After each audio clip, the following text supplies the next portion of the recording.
iftar vaxtını İrşad təqdim edir. 22 Mart Ramazan ayının 22-ci günü.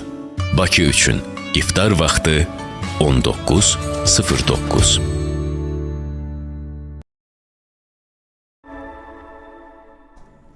İftara doğru başladı. Ramazan proqramımızı dinləyirsiniz. Hər il olduğu kimi bu ildə ilahiyyatçımız Yaşar Qurbanovun təqdimatında bugün artıq oruçlu olduğumuzun 22-ci günündəyik hocam. Bəli, bəli. Rəbbimizə şükürlər olsun. Uca Allahın salamı, salavatı Peyğəmbərimiz sallallahu aleyhi və səlləm onun əhl-i beytinə, əshabına üzərinə olsun. Amin. Rəbbimiz dualarımızı qəbul eləsin. Bugün Amin. möhtəşəm bir gündəyik. Çünki 22-ci oruc və 23-cü gecəyə keçirik. 23-cü gecə ən çox Qədr gecəsi təsadüf edilən gecələrdən birisi. Və Rəbbimiz dualarımızı qəbul eləsin. Rəbbimizə həmd olsun ki, bu gözəl günlərə yetişdik. Uca Rəbbimiz kimin nə istəyarsı varsa istəyini arzusuna çatdırsın. Rəbbimiz dualarımızı qəbul eləsin. Allah təala əskərlərimizi qorusun, şəhidlərimizə qəni-qəni rəhmət eyləsin. Bəli, iki Dünyasını şəhidimiz var hocam. Bəli. Dünən uçqun altında Bəli. qalan iki əskərimiz var. Mən də çox üzüldüm. Allah qəni-qəni rəhmət eyləsin şəhidlərimizə.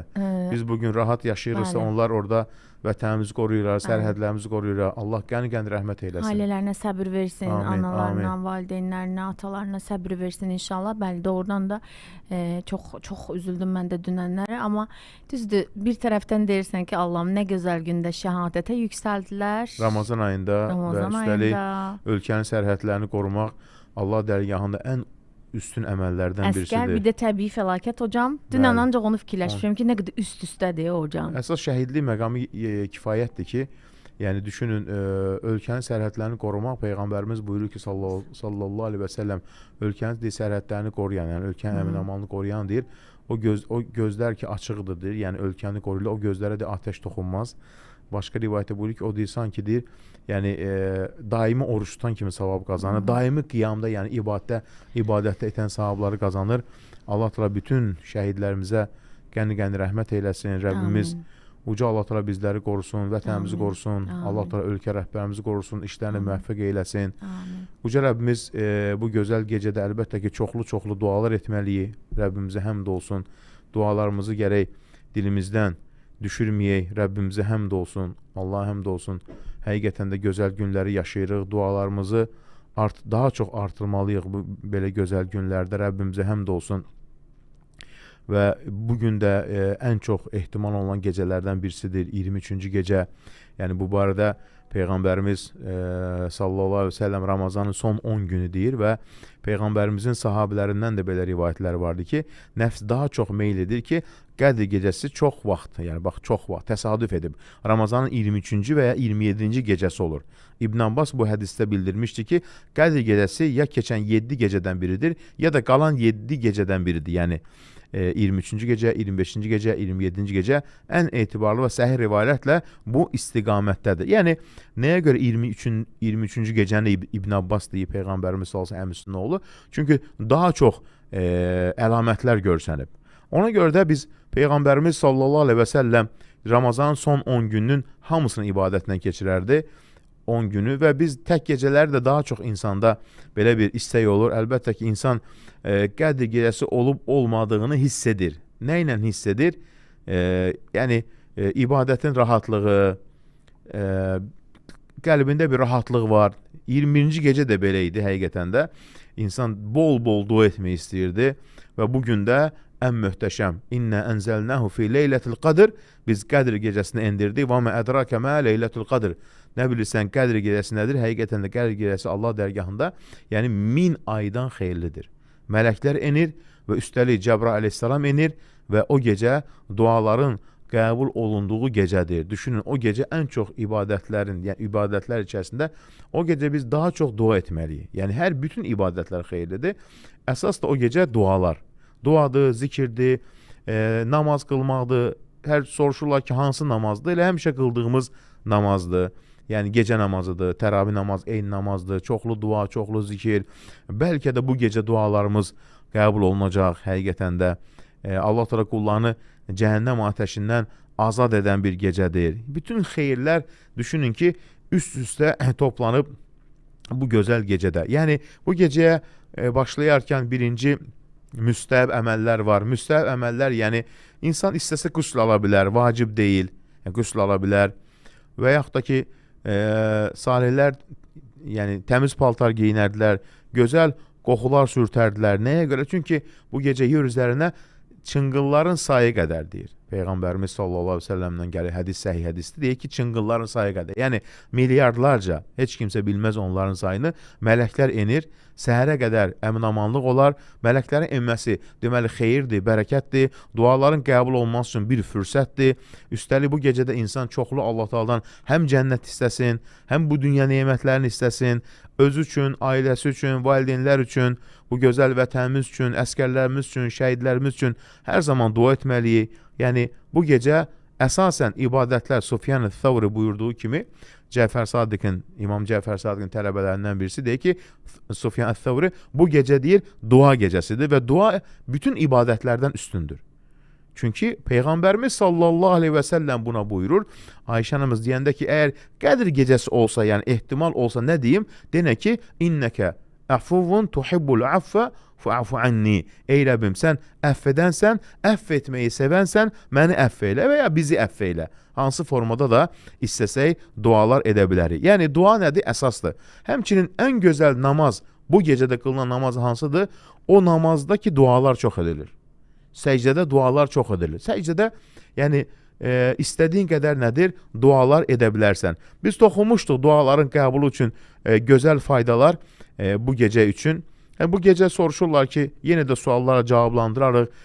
Yəni adət halında olan qadınlar biz bu gecədə nə edəyik? Bu gecədə qalxırsınız, çoxlu dua edirsiniz, çoxlu Allah'a zikr edin.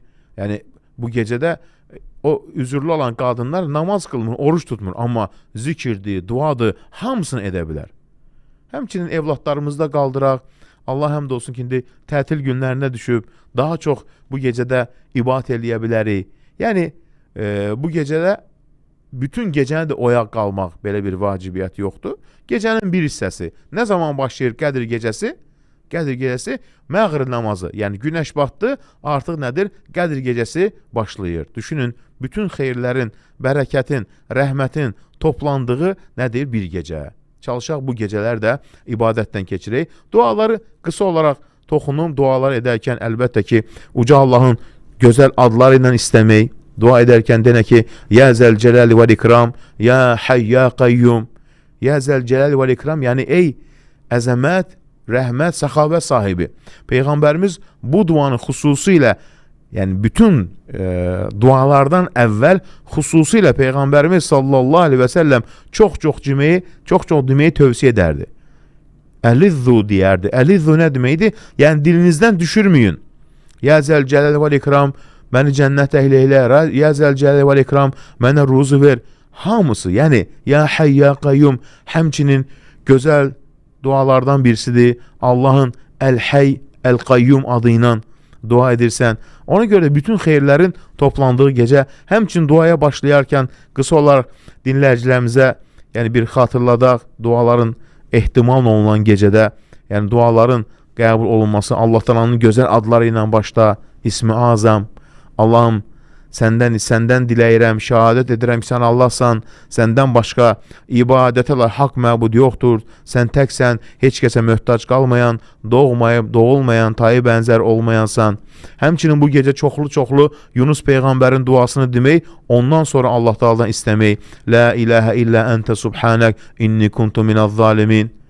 Yəni, la ilahə illə ənt. Allahım, səndən başqa ibadətə haqq məbud yoxdur. Subhanək, sən paksan, nöqsanlardan uzaqsan. Mən öz nəfsimə zülm edənlərdirəm. Yəni, günahlar qəsd olunur. Zülmdən nə qəsd olunur? Günahlar qəsd olunur. Həmçinin Musa əleyhissalamın duası bu gecə xüsusilə artırmaq lazımdır.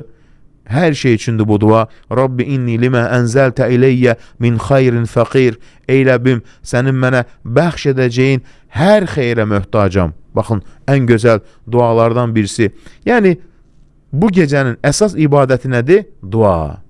Və həmçinin Allah Taala'nın gözəl adları ilə də dua etmək. Bütün adlar buna şamildir. Yəni, Allah Taala'nın bütün gözəl adları ilə dua etmək. Bu gecədə xüsusilə Allah Taala'dan bağışlanma diləmək. Yəni bağışlama deyəndən sonra Allah Taala'dan dua etmək, yəni bütün adlarla Allah Taala'nın dua ilə, bir də xüsusilə Süleyman peyğəmbərin duası çox önəmlidir. Nə deyədi? Rabbighfirli və habli. Ey Rəbbim, məni bağışla və mənə mülk ver. Yəni ona görə də ən çətin işlər, övlad, ruzi, digər nemətlər üçün Allahın Əl-Vəhhab adı ilə, Allahın nə deməkdir? Əl-Vəhhab adlarından birisi. Bu adın mənası nə deməkdir? Yəni təmənnasız Allah Teala nədir? Qullarına bəxş edən. Necə ki Süleyman peyğəmbər demiş: "Ey Rəbbim, məni bağışla və mənə elə bir mülk bəxş et ki, məndən sonra heç kimsə nəsib olmasın. Həqiqətən sən elə bəxş edənlərin ən üstünüsən." Allah Teala'nın ən gözəl adlarından birisidir. Yəni təmənnasız verən. Süleyman peyğəmbər, Zəkəriyyə əleyhissalam, hətta salih möminlərin duasını Allah Teala Quran-Kərimdə buyurur. Onlar da Allah Teala'nın bu adı ilə istəyərdilər. Nəyə görə Allah Teala'nın bu adı ilə və xüsusilə bu gecədə daha çox edək? Ya Vəhhab nə deməkdir? Yəni ən çətin işləri belə peyğəmbərlər bu adla istəyiblər. Çətin durumlar, yəni sıxıntı durumu, ruzi, problem, hər bir şey Allah Teala'dan bu gecə istə.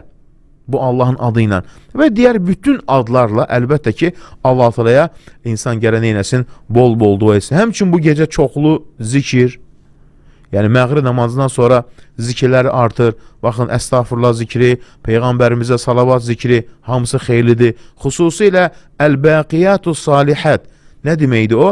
Daimi qalan. Allah Teala buyurur Kəhf surəsində: Əl-Bəqiyatus Salihatu xayrun ində Rabbikə.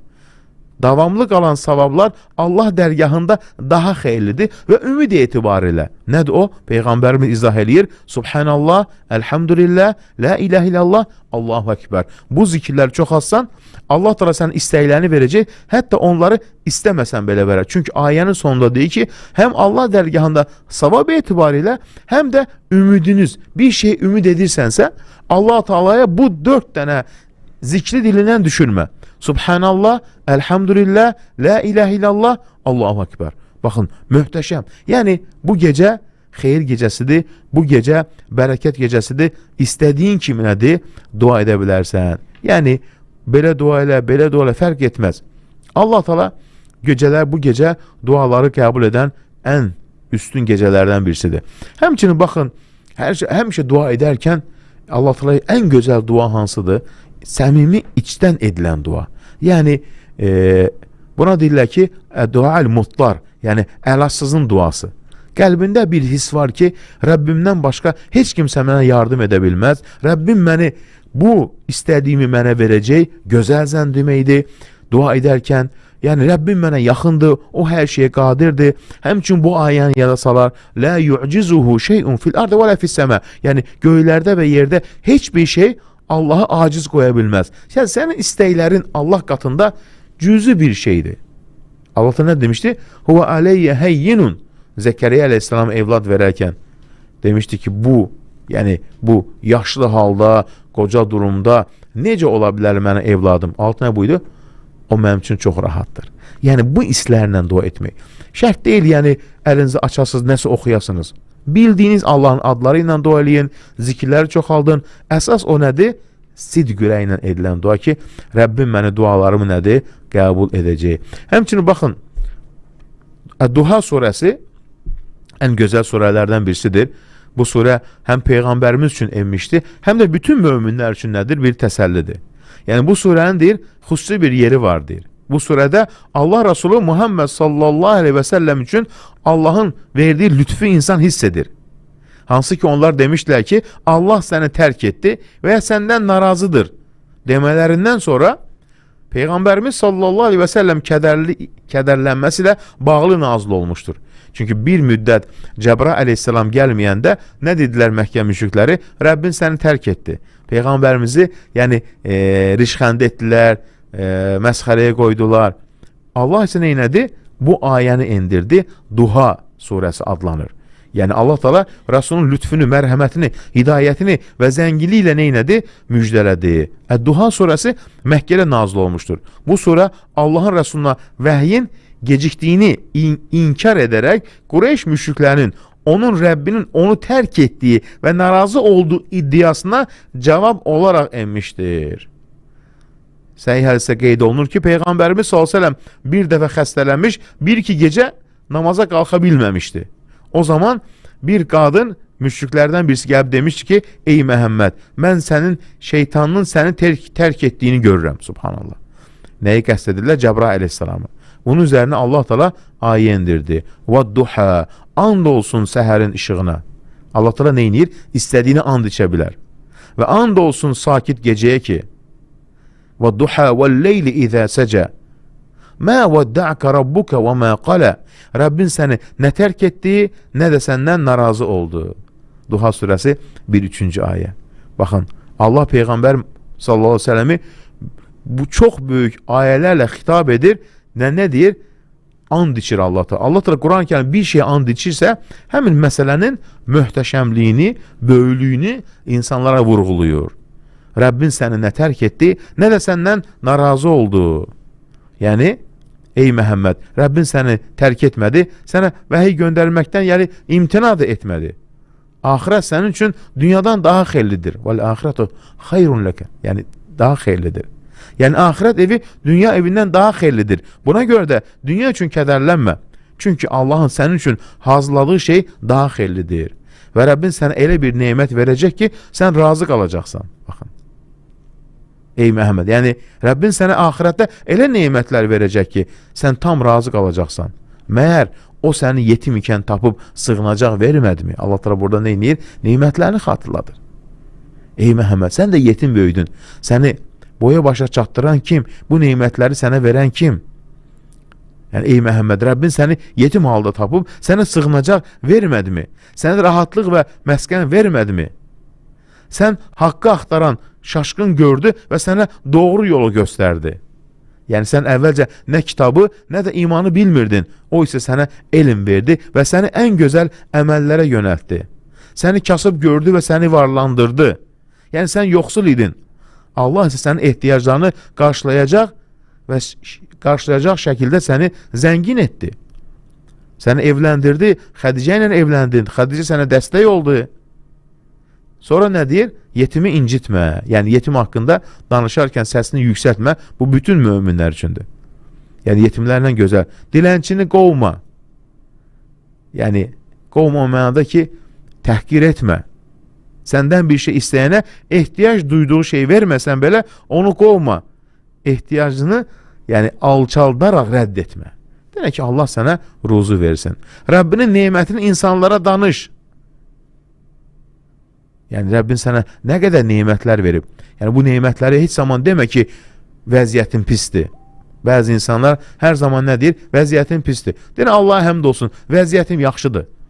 Bu deməkdir ki, sən bütün nemətləri insanlara hesabatını verməlisən. Amma ağlama, yəni. Deyir ki, Allaha həmd olsun. Yəni, ona görə də nemətə şükür etmək ən gözəl ibadətlərdən birisidir. Baxın, deyir, hər dəfə Əd-Duha surəsini oxuduğumda onun ayələrini təkcə Peyğəmbərimizə deyil, hamımıza xitab etdiyini hiss edirəm. Allahın lütfünü düşündükcə onun həmişə sonu gözəl etdiyini və hər bir imtihandan sonra qulu səbirli və razı olarsa, onu daha yaxşı bir vəziyyətə çıxardığını anlayıram. Bu dua hamımızın qəlbinə bir məlhəm olmalıdır. O bizi günahlarımızdan təmizləyəcək, bizə daha yaxşı hallar bəxş edəcək və bizi tam razı qalacağımız bir səviyyəyə yüksəldəcəkdir. Allahın sənə verdiyi nemətlərə bax. Sən belə nemətlər verən Allahın səni rahatlığa qovuşduracağına necə inanmaya bilərsən? Əd-Duha surəsi qəlbimdə bir rəhmət kimidir, sarələrdən birisi deyir. Sanki bu surə mənimlə danışır, mənimlə söhbət edir. Onu oxuduğumda Allahın hər tərəfdən mənə olan lütfünü hiss edirəm. O mənə kainatın idarəsinin tamamilə Allahın əlində olduğuna dair qəti inan bəxş edir. Hər dəfə Rəbbin səni nə tərk etdiyi, nə də səndən narazı qaldı ayəsini təkrarlayanda qəlbim rahatlıq tapır. Başqa biri deyil. Əd-Duha surəsi qəlb rahatlığının ən böyük yollarından biridir. Onu tam inamla oxuyuram.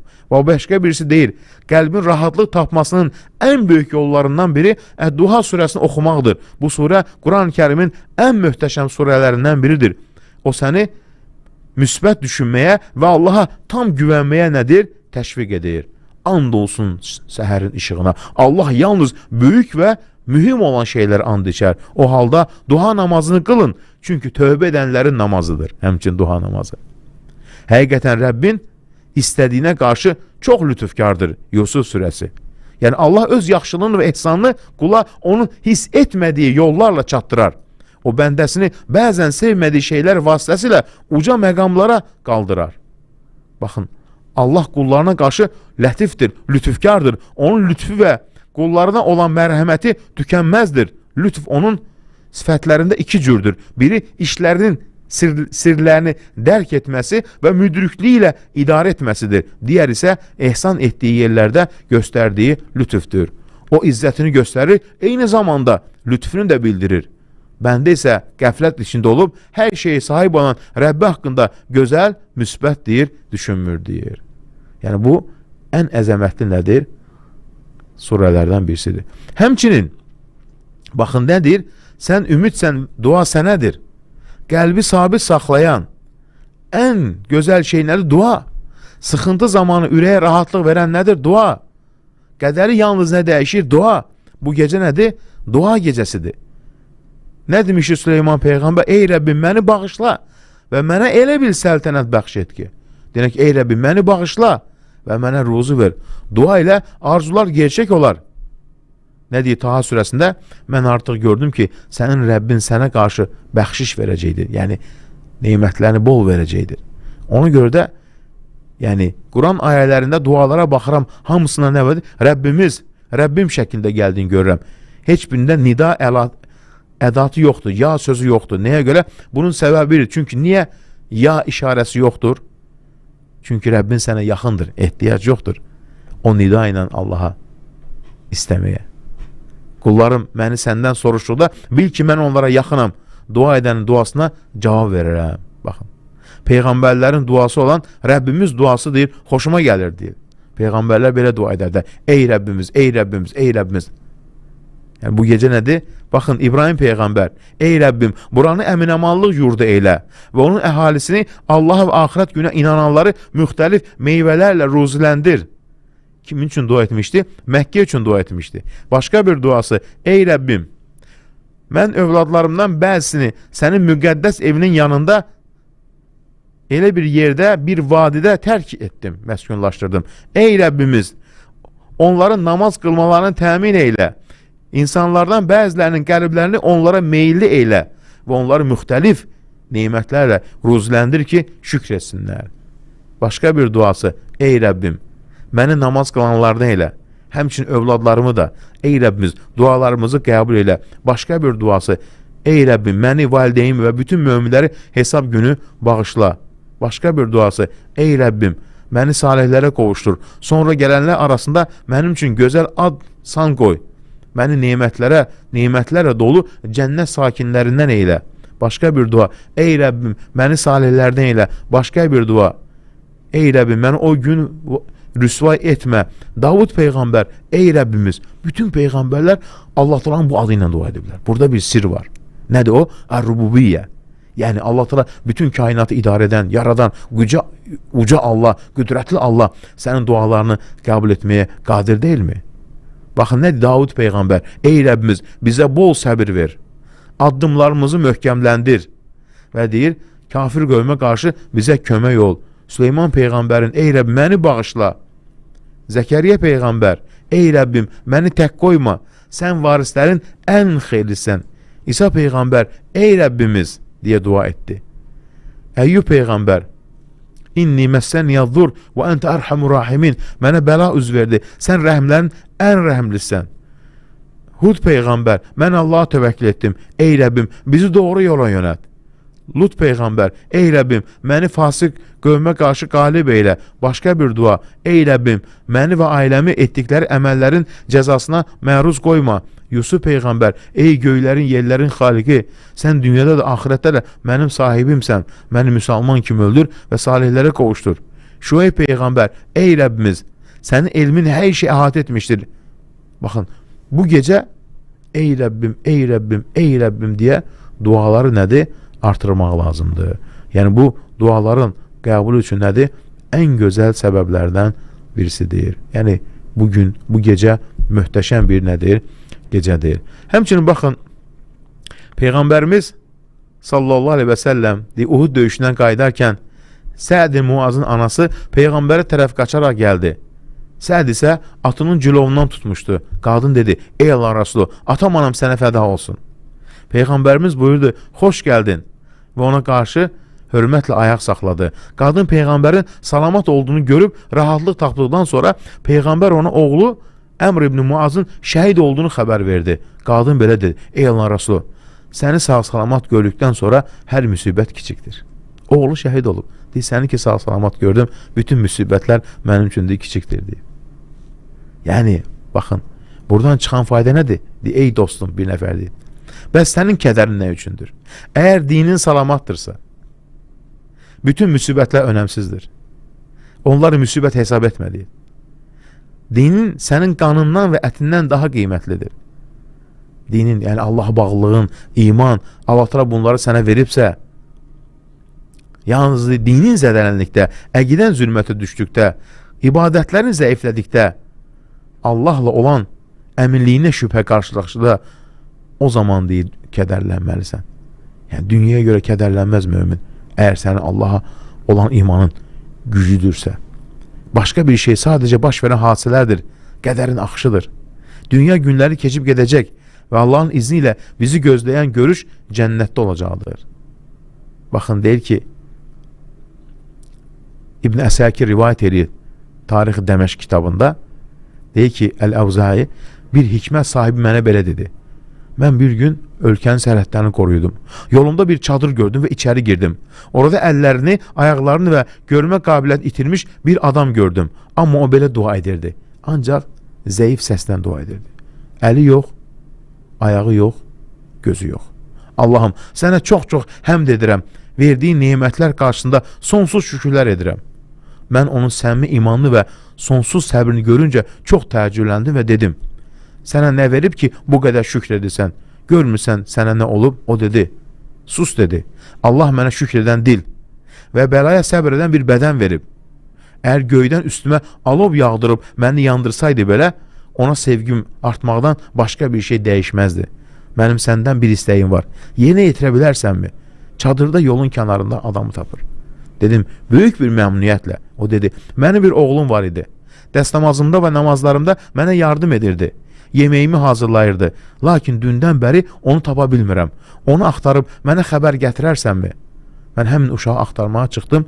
Qum təpələri arasında irəliləyərkən gördüm ki, vəhşi heyvanlar uşağı parçalamış, oğlan qumun üstündə ölü halda uzanıb, vəhşi heyvanlar isə onun cəsədini yeyirdilər. Mən innə lillahi və innə ileyhi raciun dedim və düşündüm.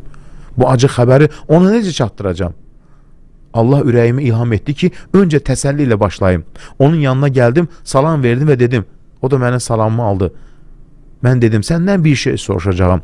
Mənə cavab verərsənmi? Dedi, bildiyim hər şeydən səni xəbərdar edərəm. Ondan soruşdum, sənin Allah qatında məqamın daha yüksəkdir, yoxsa Əyyub Peyğəmbərin? Dedi ki, əlbəttə ki, Əyyubun məqamı Allah qatında mənim məqamımdan daha üstündür.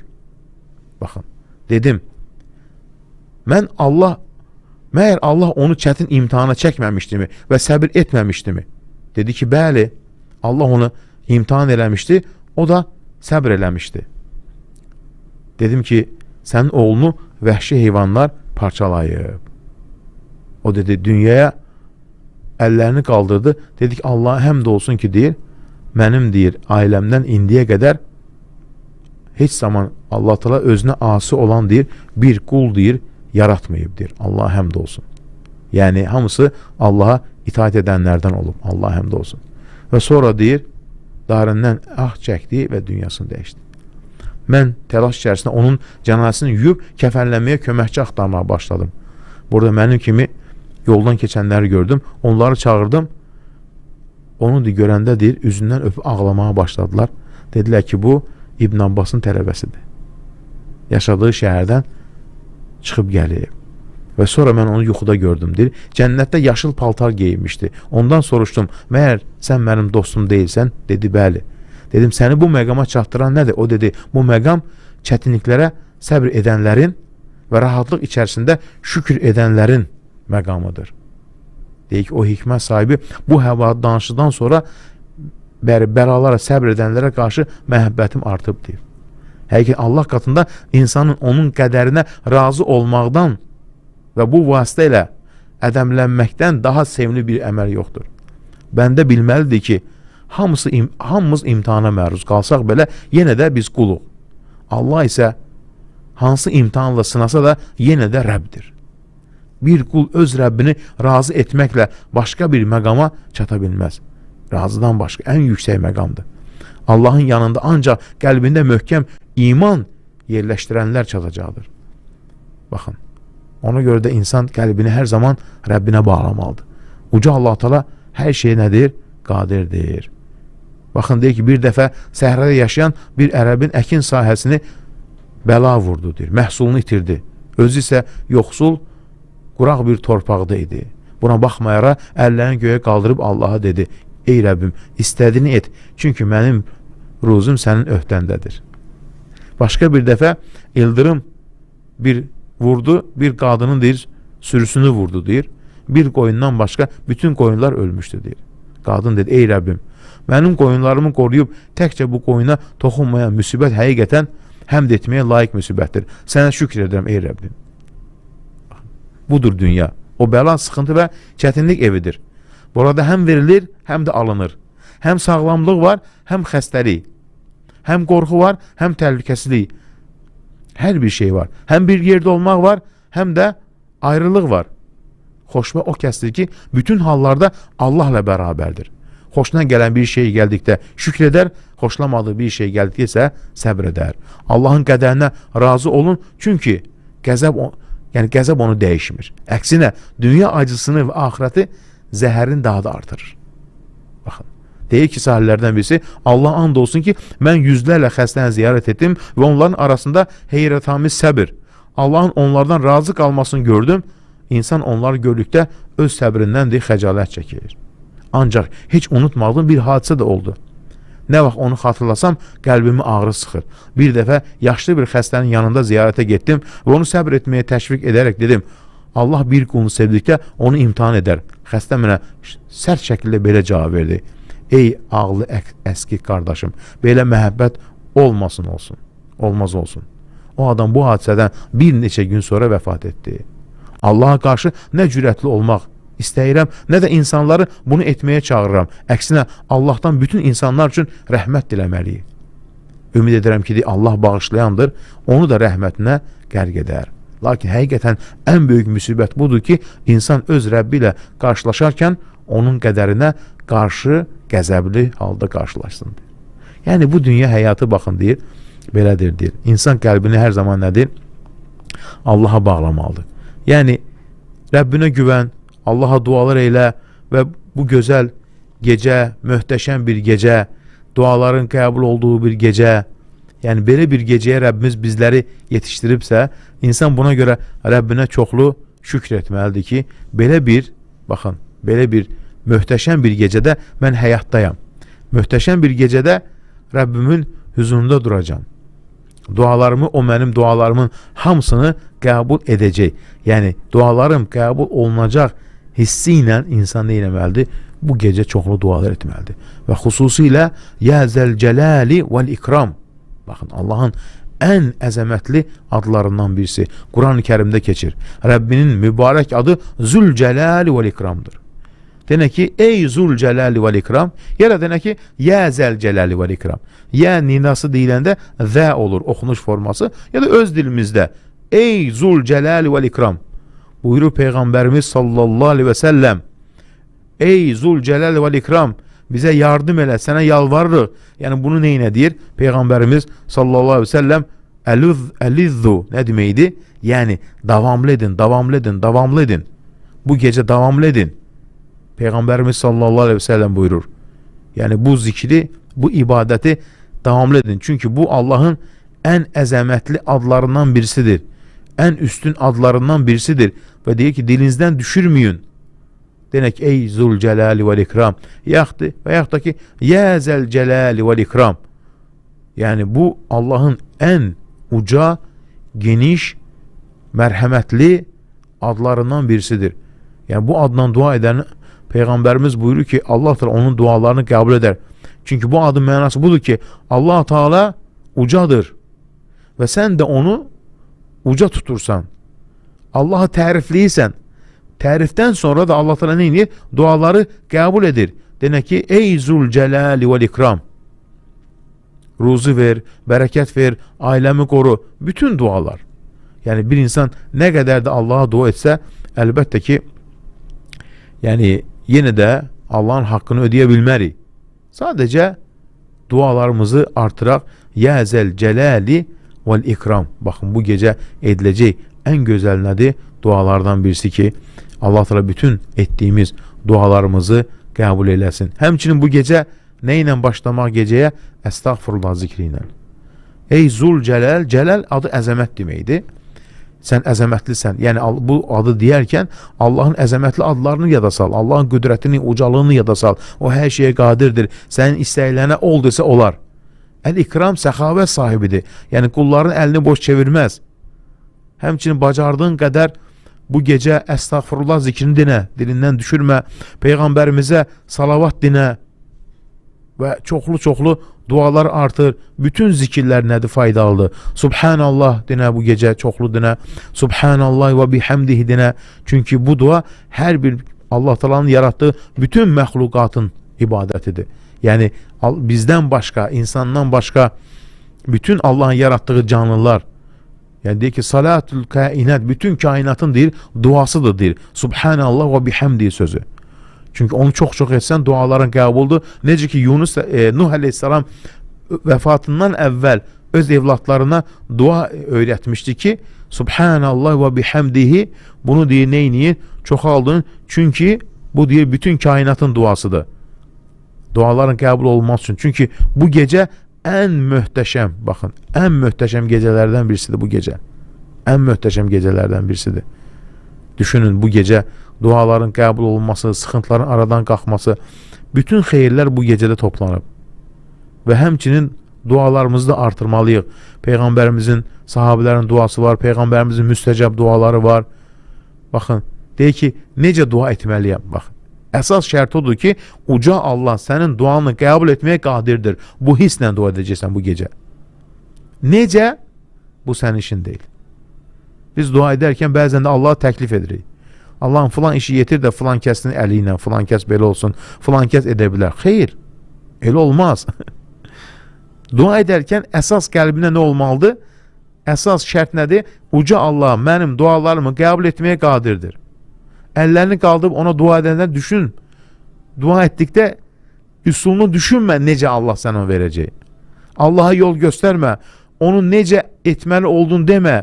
Bu sənin işin deyil. Sənin vəzifən ancaq dua etməkdir. Ey Rəbbim, istəyirəm səndən. Baxın, istəyirəm səndən.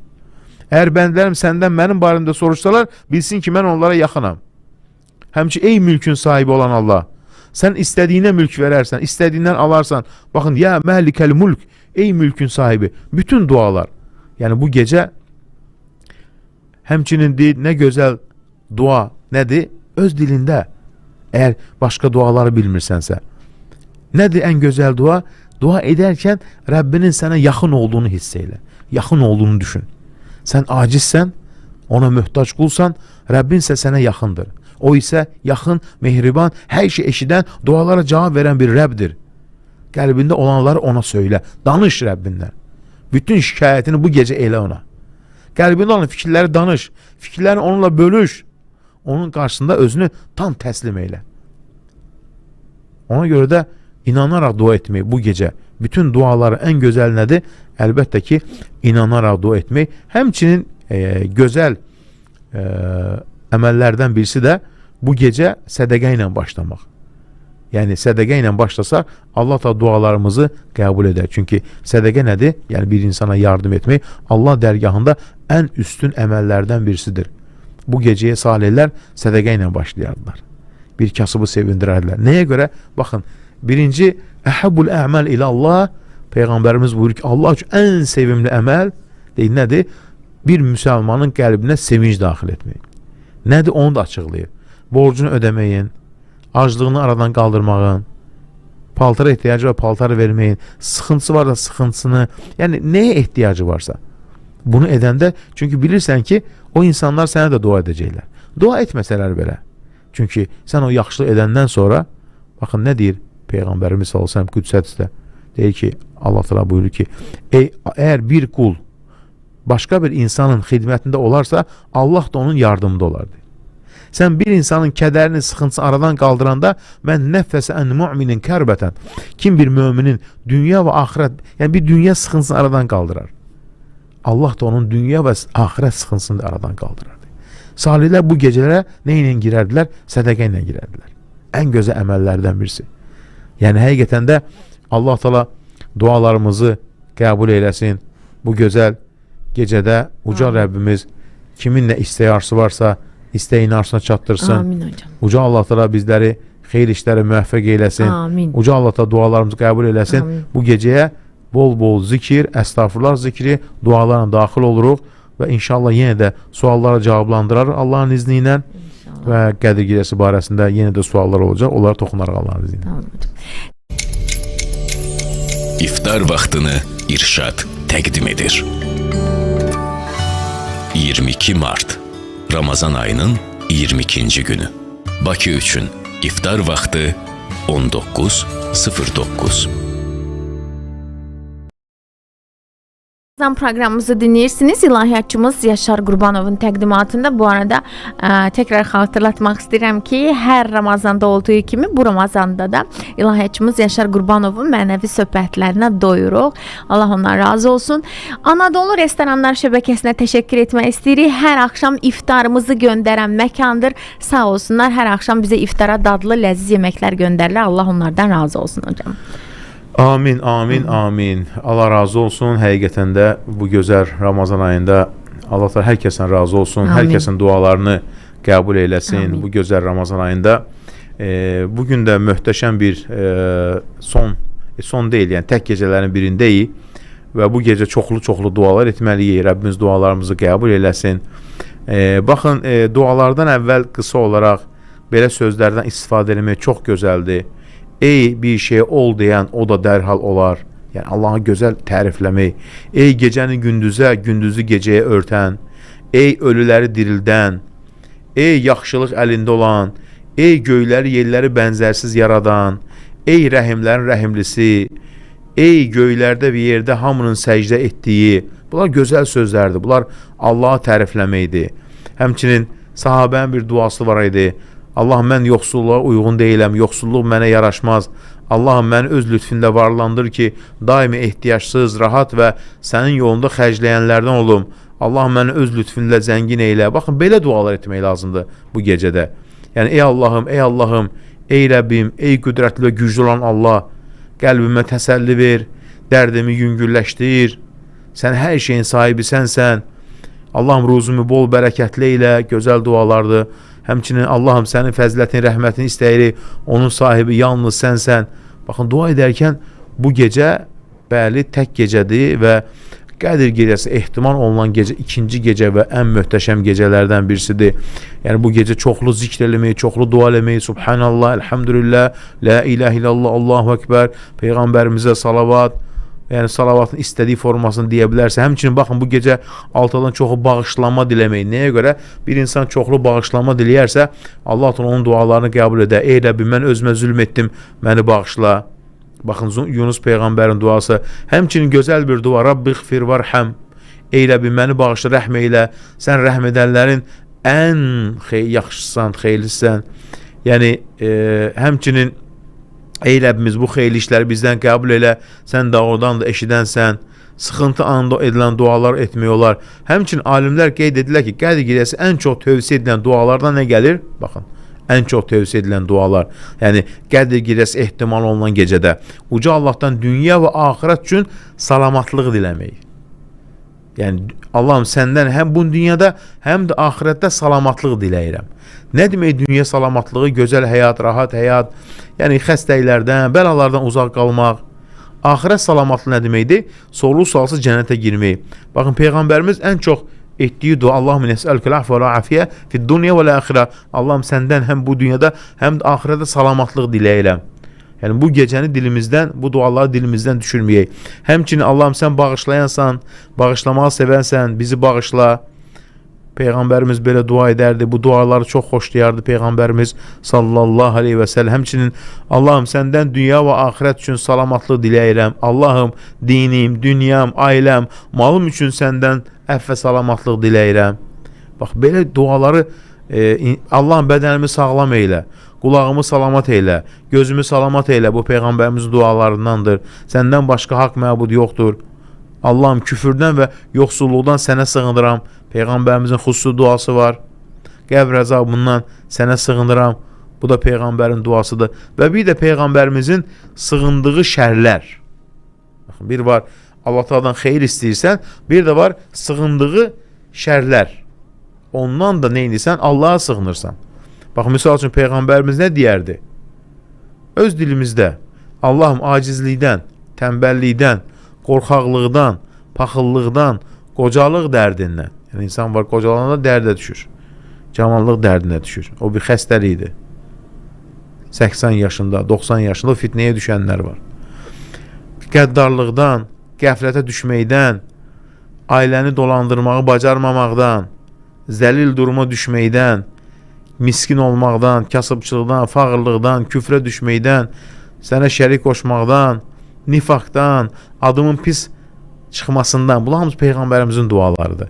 Riyakarlıqdan, karlıqdan, lallıqdan, divanəlikdən, cüzam xəstəliyindən, pis xəstəliklərdən, borc altına qalmaqdan, nemətin dayanmasından, bəxş etdiyin salamatlığın dəyişməsindən, qəfil intiqamından, bütünlüklə qəzəbindən, qıtlıqdan, təslim olmayan qəlbdən, eşidilməyən duadan, acgöz nəfsdən, faydasız elmdən, pis gündən, pis gecədən, pis vaxtdan, pis dostdan sənə sığınıram. Bax, nə gözəl duadır. Dünya fitnəsindən, qəbr əzabından, ölüm ayağında olarkən şeytanın aldatmasından, xəyanətdən, hər bir şeydən Allah'a sığınma. Həm bu gecə möhtəşəm bir gecədir. Duaları müxtəlif etmək lazımdır. Həm Allah'tan xeyir istə, həm günahlardan bağışlanma dilə və bütün duaların başında əlbəttə ki, Peyğəmbərimizə salavat dinə və sonra həmçinin Rabbi xfirli, ey Rəbbim məni bağışla və mənə ruzi ver, bərəkət ver. Amma ancaq dünya deyil. Rabbena atina fid dunya haseneten, ey Rəbbimiz bizə dünyada da yaxşılıq ver və fil axirati haseneten, və bizlərə axirətdə də yaxşılıq ver və qina azabennar, və bizi qəbr əzabından qoru. Peyğəmbərimizin yığcam duasıdır. Bu dua bu gecə çox etməliyik. Rabbena atina fid dunya haseneten duası Peyğəmbərimizin yığcam dualarından birisidir ki, bütün xeyirlər onun içərisində toplanıb. Bütün xeyirlər. Düşündüyün və düşünmədiyin, ağlına gəlmədiyin bütün xeyirlər toplanır bunun içərisində. Rabbena atina fid dunya haseneten və fil axirati haseneten və qina azabennar. Ey Rəbbimiz bizə dünyada da yaxşılıq ver, axirətdə də yaxşılıq ver və bizi qəbr əzabından qoru. Möhtəşəm bir duadır. Əsasən ya hayy ya qayyum, ya zəlcəlal vəl ikram, Peyğəmbərimizə salavat, bütün dualar. İçdən edilən bütün dualar və bu gecədə həmçinin unutmayaq. Rabbi xfirli və li valideyyə. Ey Rəbbim bizi, məni və valideynlərimi bağışla. Ən gözəl dualardan birisi. Həmçinin suallar çoxdur. Bir neçə məsələyə toxunaq, siz suallara başlayaq. Baxın, Allah Taala'nın sevdiyi ən gözəl ibadətlərin birisi nədir? Allah Taala malı, mal mülkü, hamısı Allah'tandır. O qullarına bu malı vermişdi ki, onların necə davranacağını görsün. Sonra isə onları bu mal barəsində hesaba çəkəcək. Hardan qazandın, nəyə xərclədin? Baxın. Həmçinin, əgər bəndə nicat tapmaq istəyirsə, mal dövlətində Allahın razılığını qazanmalıdır. O özünü elə tərbiyə etməlidir ki, yəni xeyir işlərdə xərcləsin, haramlarda xərcləməsin. Allah Taala insanların sərvətini xərcləməyi ən çox tövsiyə etdiyi yerlərdən nədir? Sədəqə. İnsanlara əl tutmaq. Çünki sədəqə iki mühüm məqsəd üçün buyurulur. Birinci, bir insanın ehtiyacını qarşılamaq. İkinci, İslam dinini qorumaq, gücləndirmək, insanları gücləndirmək və bu böyük ibadətin fəzilətləri və təsirləri haqqında Quran-ı Kərimdə ayələr, Rasulullahın hədisləri mövcuddur. Allah Taala bir insanı, bir müsəlmanı sədəqə verməyə təşviq edir və onu bu gözəl əməldə fəal olmaqda ruhlandırır. Həm Quran-Kərim, həm Peyğəmbərimiz sallallahu aleyhi və səlləm. Yəni, bu fəzilətlər təsiri o qədər çoxdur ki, hətta onlar üçün ayrıca kitablar yazırlar alimlər. Sədəqənin ucalığı və sahibinin dəyəri. Baxın, sədəqə Allahın ən sevimli və ən üstün gördüyü əməllərdən birisidir. Buyurur Peyğəmbərimiz sallallahu aleyhi və səlləm, Allahın ən çox sevdiyi əməllərdən biri bir möminin sevindirilməsidir. Onun çətinliyi aradan qaldırmaq, borcunu ödəmək və ya aclığını aradan qaldırmaq deməkdir. Ən yaxşı əməl bir mömini sevindirməkdir. Onun borcunu ödəmək, ehtiyacını qarşılamaq, sıxıntısını yüngünləşdirmək. Hətta sədəqə digər yaxşı əməllərlə yarışaraq onlardan üstün olduğunu bildirir. Bütün əməllər bir-birlə yarışır. Sədəqə isə deyir, mən sizin ən üstünüzəm. Ən ucası nədir? Sədəqə. Yəni bir insana əl tutmaq, sıxıntısını aradan qaldırmaq. Sədəqənin bu üstünlüyün sahibi də ucadır. O ən ali məqamlarda olur. Peyğəmbərimiz buyurur, dünya 4 insana məxsusdur.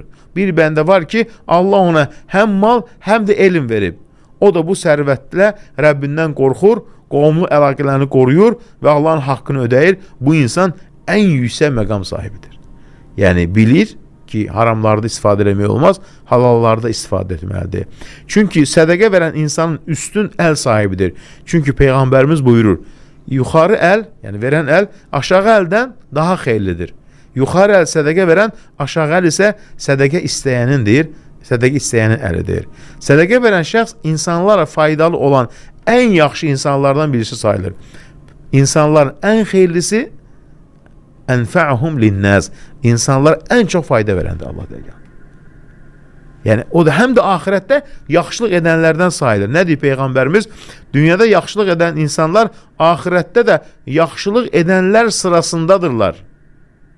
Baxın, yaxşılıq edənlərin sırasındadırlar. Sədəqənin fəziləti yalnız axirətə aid deyil, həm də bu dünyada insanı yüksəldən amillərdəndir. Kim səxavətli olarsa, cəmiyyət içərisində hörmət qazanar, kim xəss olarsa, əlbəttə ki, hörməti, dəyəri nədir? Olmaz. Baxın, sədəqə verən şəxs heç vaxt tamamilə yıxılmaz. Yəni, əgər yıxılsa belə, ona kömək edəcək bir dayağı var. Çünki bəla sədəqədən yan keçir. O müsibətləri, sıxıntıları, qorxulu bəlaları uzaqlaşdırır. Mövcud bəla və xəstəlikləri aradan qaldırır. Bu həqiqətən həm şəriət mənbələrində, həm də təcrübələrdə öz təsdiqini tapmışdır. Baxın, yaxşılıq etmək pis aqibətdən, bəlalardan və fəlakətlərdən insanı qoruyur. Baxın, yaxşılıq etmək insanı pis sonluqdan qoruyur. Baxın, baxın nədir? Sədəqə 70 cür bəlanın qarşısını alır, deyir. 70 cür bəlanın qarşısını alır. Ona görə deyirlər ki, gözdən, cadudan, falçılardan, bunlardan, şarlatanlardan qorxmaq üçün qorxma. Ən gözəl nədir? Sədəqə. Sədəqə verirsən, Allah səni qoruyar. Baxın, Peyğəmbərimiz nə deyərdi? Allaha dua edin, namaz qılın, sədəqə verin. Hətta günəş tutulanda belə, insanlar qorxduğu zaman Peyğəmbərimiz nə deyərdi? Bunu gördükdə Allaha dua edin, onu təkbir edin, yəni Allahu Ekber, namaz qılın və sədəqə verin. Nəyə görə? Çünki sədəqə bəlanın qarşısını almaq üçün ən müstəhəb əməllərdən birisidir. Həmçinin sədəqə sağlamlığa insana fayda verir. Sədəqə bədən sağlamlığını qoruyur və sahibini xəstəliklərdən və bəlalardan müdafiə edir. Xəstələrinizi sədəqə ilə müalicə edin, deyir Peyğəmbərimiz sallallahu aleyhi ve sellem. Baxın, nədir? Nə deməkdir bunun mənası? Niyə sədəqə ilə müalicə edin? Baxın, nə deyir İbn Həcər alimlərdən birisi? Deyir ki, məqsəd odur ki, xəstə insan sədəqə verməklə Allahdan şəfa diləyir. Çünki sədəqənin təsiri mütləqdir. Çünki bunu xəbər verən Rasulullah sallallahu aleyhi və səlləm sadiqdir və ona bunu bildirən Uca Allah isə Kərimdir, Rəhmandır. Buna dair gözəl bir hədis rəvayət olunur ki, bir adam İbn-i Mübarəkə dizində 7 ildir sağalmayan bir yara olduğunu və həkimlərin çarəsiz qaldığını dedi. O keçmiş zamanı düşünsün, həm də tibb zəif bir zamanı. Dedi ki, suya ehtiyacı olan bir yerdə bir quyu qazdır. Ümid edirəm ki, oradan bir bulaq çıxar və sənin qanaman dayanar, dizində dayanmır. Həqiqətən də deyir ki, sədəqə verəndən sonra o xəstəlikdən şəfa tapdı. Baxın. Deyir ki, alimlərdən birisi uzun illər Yaralarla örtülmüşdü bədənim. O salih insanların duasını istədi, lakin tam sağalmadı. Sonra müsəlmanlara su içmələr üçün evinin önündə bir su qabı qoydu, quyu qazdırdı. İnsanlar oradan içməyə başladılar. Bir həftə keçməmiş onun üzü əvvəlkindən daha gözəl hala gəldi. Baxın.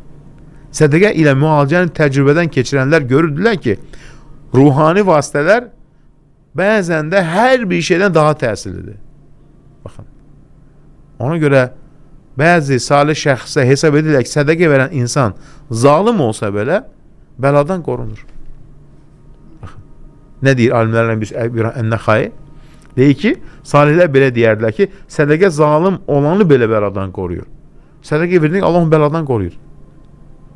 Yəni, amma sədəqə verməmək isə bəlaya səbəbdir. Əksinə, sədəqə verməmək, yəni simiclik eləmək isə insanın müsibətə düşər edir. Ənəs-i Məlik rivayət edir ki, Cəbrail əleyhissalam peyğəmbərimizə buyurdu, bilirsənmi, yəni bu əvvəlki ümmətlərdən də gələn bir rivayətəsində, bilirsənmi, Yaquba demişdi Cəbrail əleyhissalam, bilirsəm niyə gözlərin kör oldu, belin əyildi və Yusufun qardaşları ona zülm etdilər, çünki siz bir qoyun kəstiniz və oruçdan yetim bir kasıb yanınıza gəldi, lakin ona yemək vermədiniz. Yəni gör, sədəqə nə qədər təsirli bir ibadətdir. Sədəqə yalnız axirət üçün deyil, həm də dünyada sağlamlıq üçündür. Ona görə də əlindən imkanın nəyə çatırsa, bu gecə girməmişdən əvvəl yardım elə, sonra Allaha dua elə. Gör duaların necə qəbul olacaq bu gözəl gecədə. Rəbbimizə həmd olsun. Şükürlər olsun hocam. Onda sualları səsləndirim. Suallar çoxdur. 055-201-1005 WhatsApp nömrəmizdə. Əsasən bu Qədir gecəsinə bağlı suallara toxunaq ki, daha çox hocam, yəni. Dünəndən qalanlar var. Çünki hocam, nəyə görə bugün daha çox bu gecəyə hazırlaşmalıyıq. Daha çox bu gecə haqqında suallar olsa daha yaxşı olar. Daha yaxşı olar. Onda bunlara qısa-qısa cavab verək də olar hocam. Salam sədəqə nə vaxt çıxarılır və nə qədər olmalıdır? Fitrədən söhbət gedir hocam. Fitrə sədəqəsi bayram namazına 2 gün, 3 gün, 1 gün qalmış çıxarılır. Yəni orada qida məhsuluna verilməlidir. Qida məhsulu yəni undur, düyüdür, qreçkadır, makarondur, dənli bitkilərdən verilir. Bir insan bunu bayramdan 2 gün əvvəl verməlidir. Əgər desə ki, mən bunu verə bilmirəm, kimlərsə göndərir, onlar alıb yığıb verirlər, bəli, indidən verə bilər. Çünki indidən verir həmən insanlara, deyir ki, mən tanımıram yanımda belə bir kasıb insanlar. Bəzən olaraq məscidlərdə olur, belə insanlar toplanırlar, pulu yığırlar, sonra hamısı gedib alırlar, artıq qalan pula da başqa qida məhsulu alıb üzərinə qoyurlar. Yəni indidən kartlarına göndərə bilərsən ki, sənin yerinə alsınlar, amma etibarlı insan olmalıdır ki, fitrə sədəqəsi indidən verilsə sayılmır, sədəqə sayılır. Fitrə sədəqəsinin vaxtı bayram namazından əvvəl, 2 gün əvvəl ta bayram namazı qılınana qədərdir. Yəni ayın 30-u bayramdır. Fitrəni nə zaman çıxardırıq? Yəni 28-i, 29-u.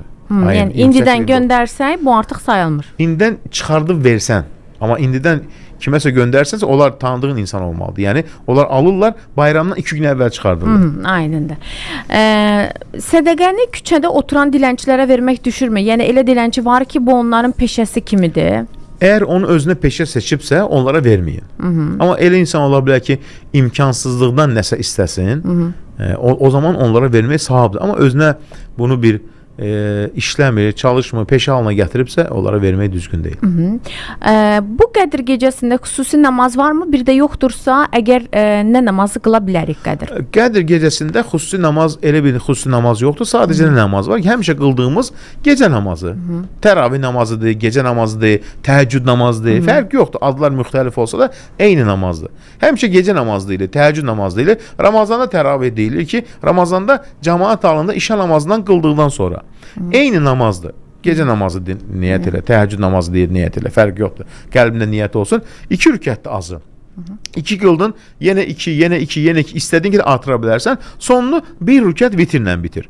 Nə zaman başlayır Qədir gecəsi? Məğrib namazından sonra. Amma gecə namazı nə zaman başlayır? İşə namazından sonra. İşə namazından sonra evində də qıla bilərsən, məscidə də gedə bilərsən. Necə rahatdır? Ne rahatım. Aha. 2 ildir sevdiğim insan məndən ayrıldı. 2 ildən sonra evlənəcəkdi. O məni keçmişdə etdiyim səhvləri bildiyi üçün məni də yarı yolda qoydu. Mən ona bəddua etməliyəm mi soruşur və hocam eyni zamanda soruşur ki, yəni keçmiş olan günahlarla bağlı dinimiz nədir? Hər bir insanın səhvi var. Əgər bir insanın günahları varsa, günahları bağışlayan Allahdır. Keçmiş keçmişdə qaldı. Yəni buna görə də belə şey doğru deyil. Yəni bir insan ümid verir, sonra deyir ki, sən keçmişdə filan günahın olub. Əvvəlcədən bunu denək ki, sən əgər bu qədər əvvəlcədən denək ki, sənin nə səhvlərin varsa mənə denə. Əvvəlcədən ya denək ki, mən səndən evlənə bilməm, amma bir insana 2 il ümid verir, sonra aldat. Bu böyük bir zülmdür. Bəddua eləməsin, istəsə Allah həvalə eləsin. Haqqına girir çünki. Yəni bu qədər insana ümid ver, sonra deyək ki, səninlə evlənmirəm. Yaxşı, o insanın qəlbi bez. Bax, belə şeydə mən bir şey demək istəyirəm. Yəni belə şeydə əvvəlcədən addımını düzgün at. Əvvəlcədən soruş. Amma bir insan əgər keçmişdə səhvləri olubsa, hər insanın səhvi var. Yox, əvvəlcədən deyək ki, bax, filan səhvlərin, nəsə səhvlərin varsa mənə dinə. O da desin, gizlətməsin. Əvvəlcədən bilsinlər. Amma insan 2 il sonra insan qəlbi ilə oynar, mən sənə evlənmirəm. Bu doğru deyil. Yəni baxın, bu həmişə alimlər bunu deyirlər. Yəni bu hər kəsə aiddir. Deyək ki, misal üçün ey qaynanalar misal üçün deyirlər. Misal bəzi qaynanalar gəlin onun başının tacıdır. Bəziləri isə tam tərsi. Tam tərsi. Məsələn, bu gün birisi də mənə yazıb, əfsuslar olsun, boşanma ərəfəsindədir. Qaynana gəlini sevmir. Doğru deyil. Onlar alimlərin gözəl bir sözü var. Oxudum, çox xoşuma gəldi.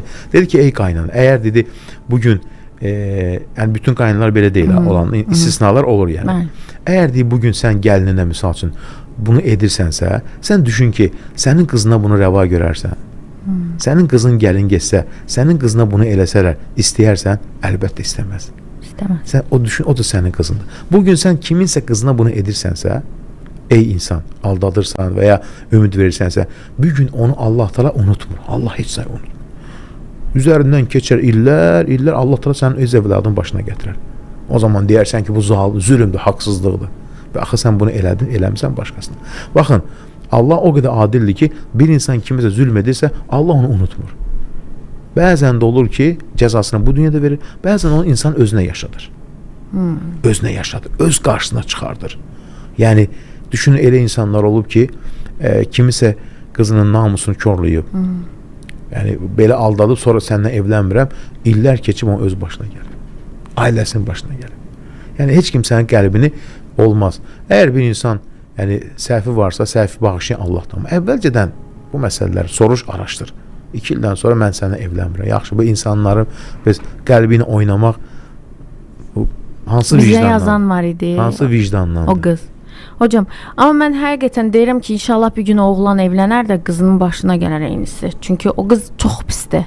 Hər gündə yazır, hər gün yazır. Səbirli olsun. Allahdan ümid kəsmək olmaz. Allaha çoxlu zikr eləsin. Yəni Allah həvalə elə. Bəddua deyəndə deyək ki, Allahım bu işi sənə həvalə edirəm. Bəs bu kifayətdir. Hocam, necə Allahdan qorxmazlar? Allaha həvalə eləyəndən sonra bəzi insanlar tələsir. Mən Allaha həvalə edirəm, mən filan şey gözləyirəm.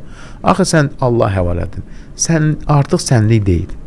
Allah ona bu dünyada verəcək, axirətdə verəcək, əvəzini, yəni indi verəcək. O tərəfi daha sənlik deyil. Allaha həvalə elədin, vəssalam. Amma hocam, o qız ailə də qura bilmir. Ana, ata soruşur ki, ay bala, niyə gələn elçilərə bəyənmirsən? Qız səbəbini də deyə bilmir. Hocam, o qızın yaşadığını nə bilmir hocam?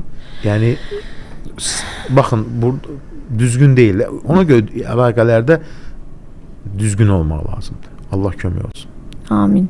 Yəni ona görə də deyirəm ki, hocam, bugün birisi çıxıb desə ki, mən sən baxın, bir-birini bəyənirlərsə, elçi getsinlər. Daha bunu uzadırlar.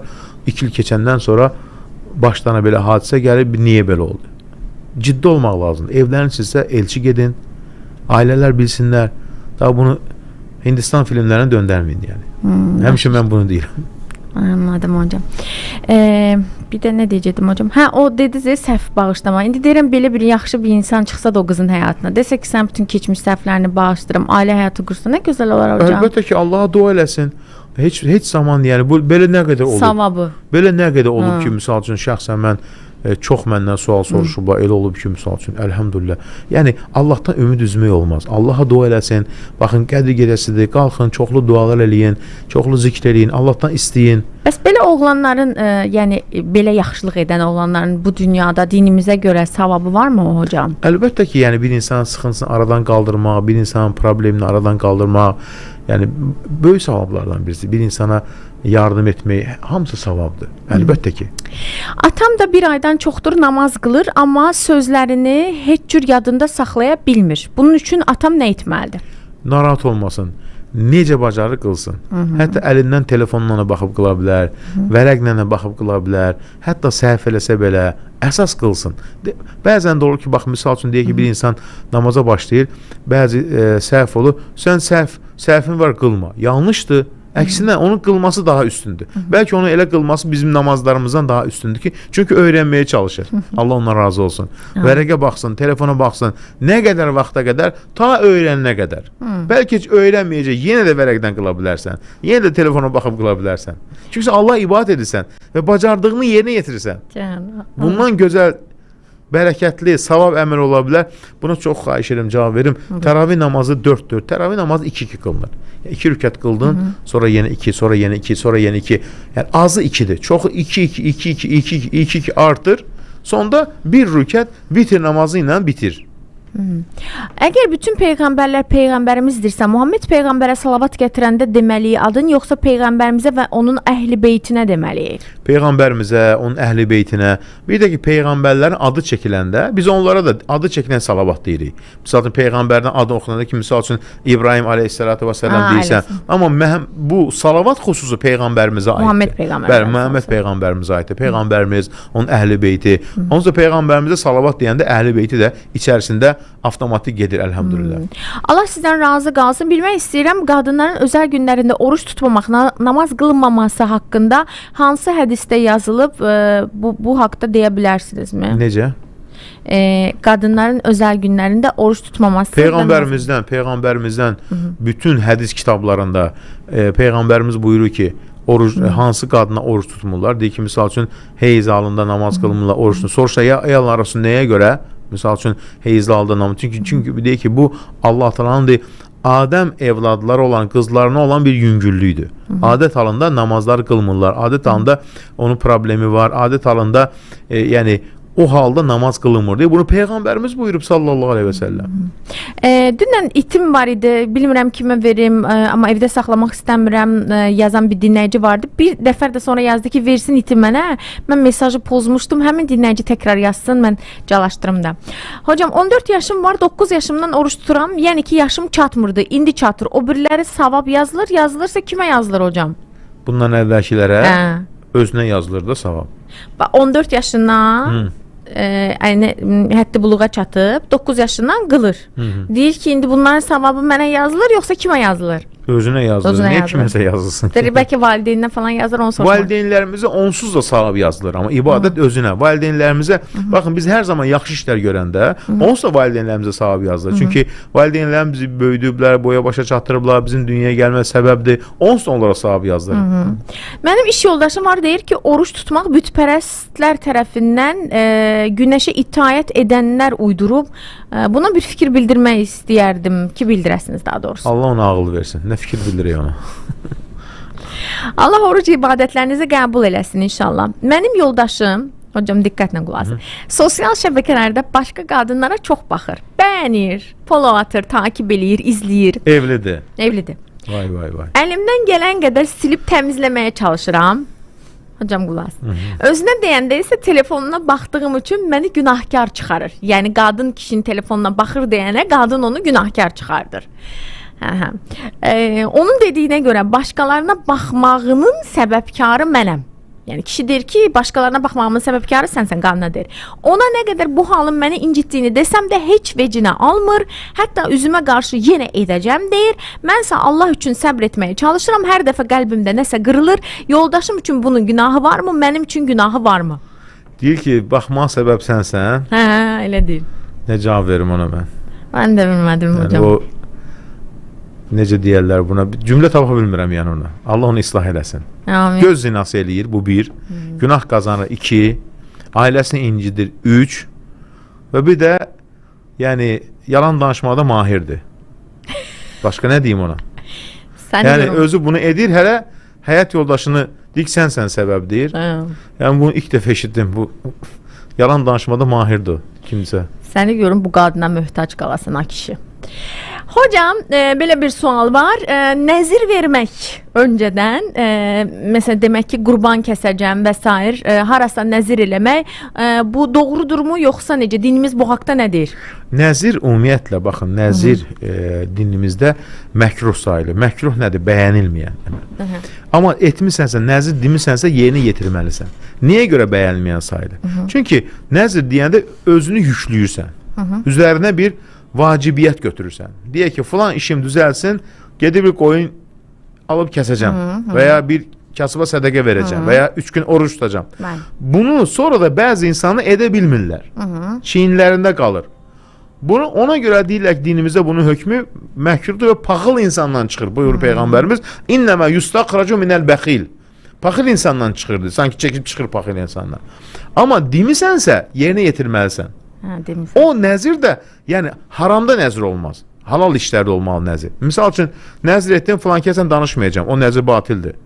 Haramda olmaz. Haram işlərdə olmaz nəzir. Yəni, mən nəzir edirəm ki, filan kəsə salam verməyəcəm. Qonşumdan danışmayacağım. Nəzir olmaz elə. Nəzir hələ halal şeydə olmalı. Bu bir. İkinci də nəzir olmalıdır fîmə yəmlik. Yəni, malik olduğu bir şeydə. Yəni, nəzir edirsənsə, bunu etməyə imkanın var, yoxsa yox. Misal üçün, bir dinləyicimiz var, necə coşubsa, keçən ildə yazmışdı, filan işim düzəlsin də, bir il, hər gün bir dana kəsəcəm.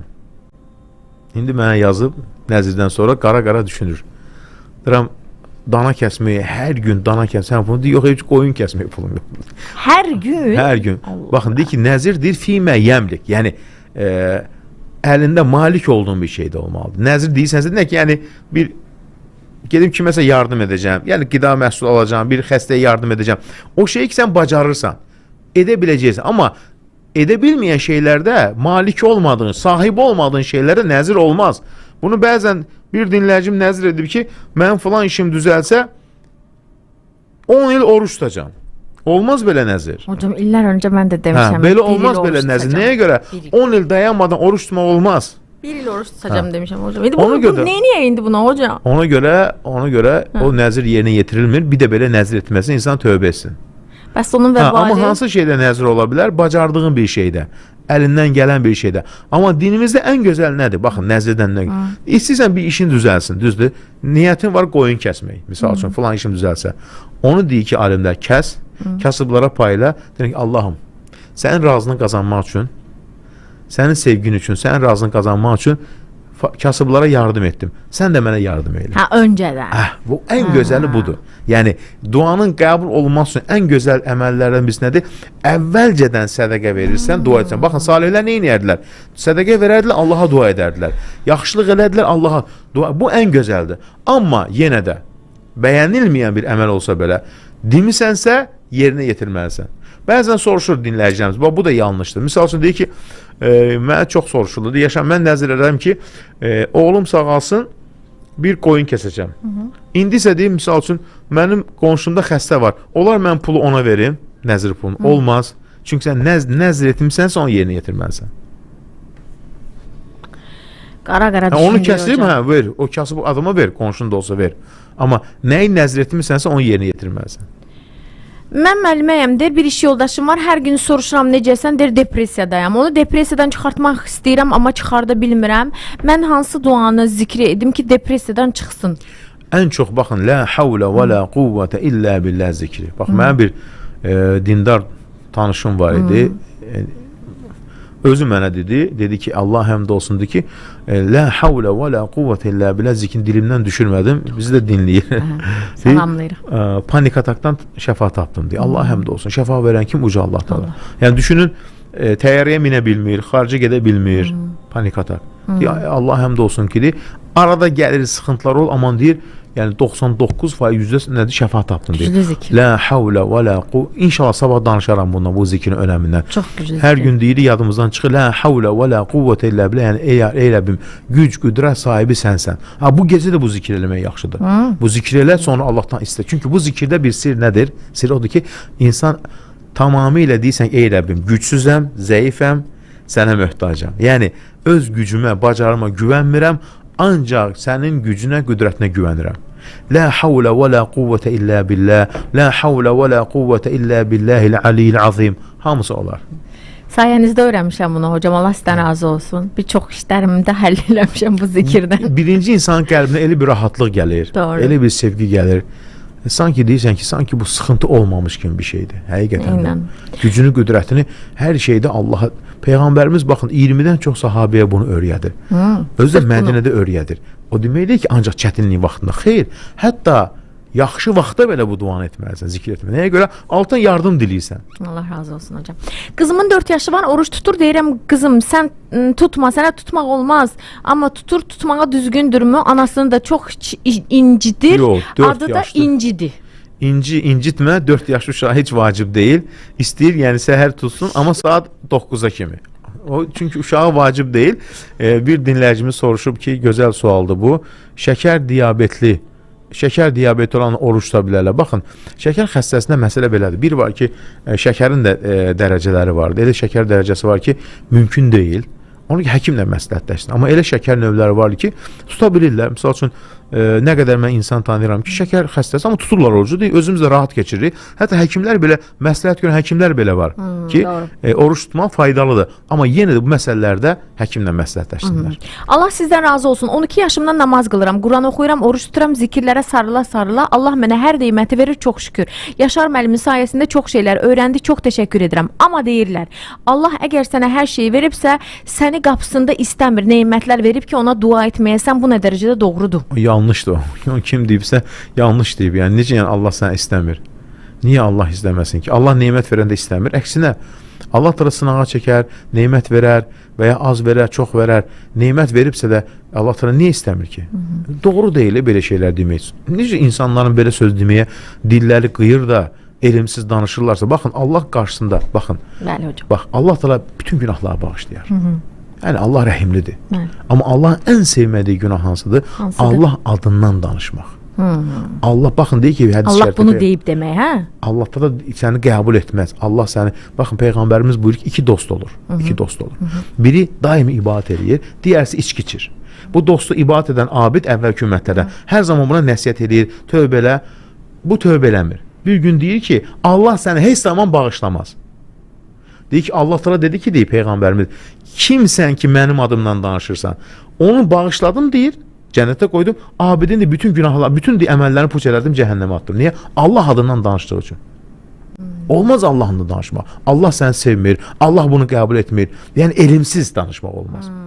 Elmsiz bilmədiyin bir şey haqqında, yəni Quran-ı Kərimdən məlumatın yox, Peyğəmbərimiz buyurmayıb bu hədisi araşdırmadan elmsiz danışmaq olmaz. Bu böyük bir günahdır. İslamdan soyudu. Eləsi var çıxır deyir ki, Allah təala deyir ki, deyir, and içmişəm bunu etməlisən. Harda Allah belə şey and içib? Və yaxud da misal üçün dediyimiz kimi, Allah sənə bunu veribsə, deməli Allah səni sevmir. Elmsiz danışsın sən. Elmsiz danışmaq dinimizdə ən böyük zülümdür, ən böyük günahdır və bunun vəbalı çox pisdir. Ona görə insan elmsiz danışmaz. Və üstəlik Allah haqqında, bax, heç kimsə deyə bilməz ki, sən cəhənnəm əhlisən.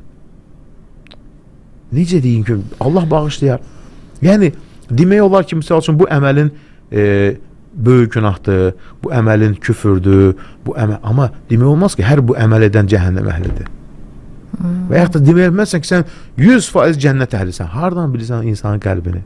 Biz heç kimsəyə, bax, Allah və Rəsulü dediyindən başqa. Allah Rəsulü buyurdu ki, bu əməl filan kəs, misal, fışıya gerək filan oldu. Peyğəmbərimiz buyurdu ki, bunlar münafiqdir, cəhənnəm əhli oldu.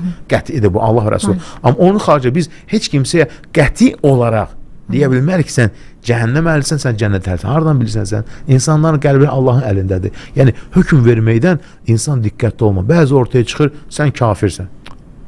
Niyə filan günah edir? Hər günaha görə insan kafirdir, yox.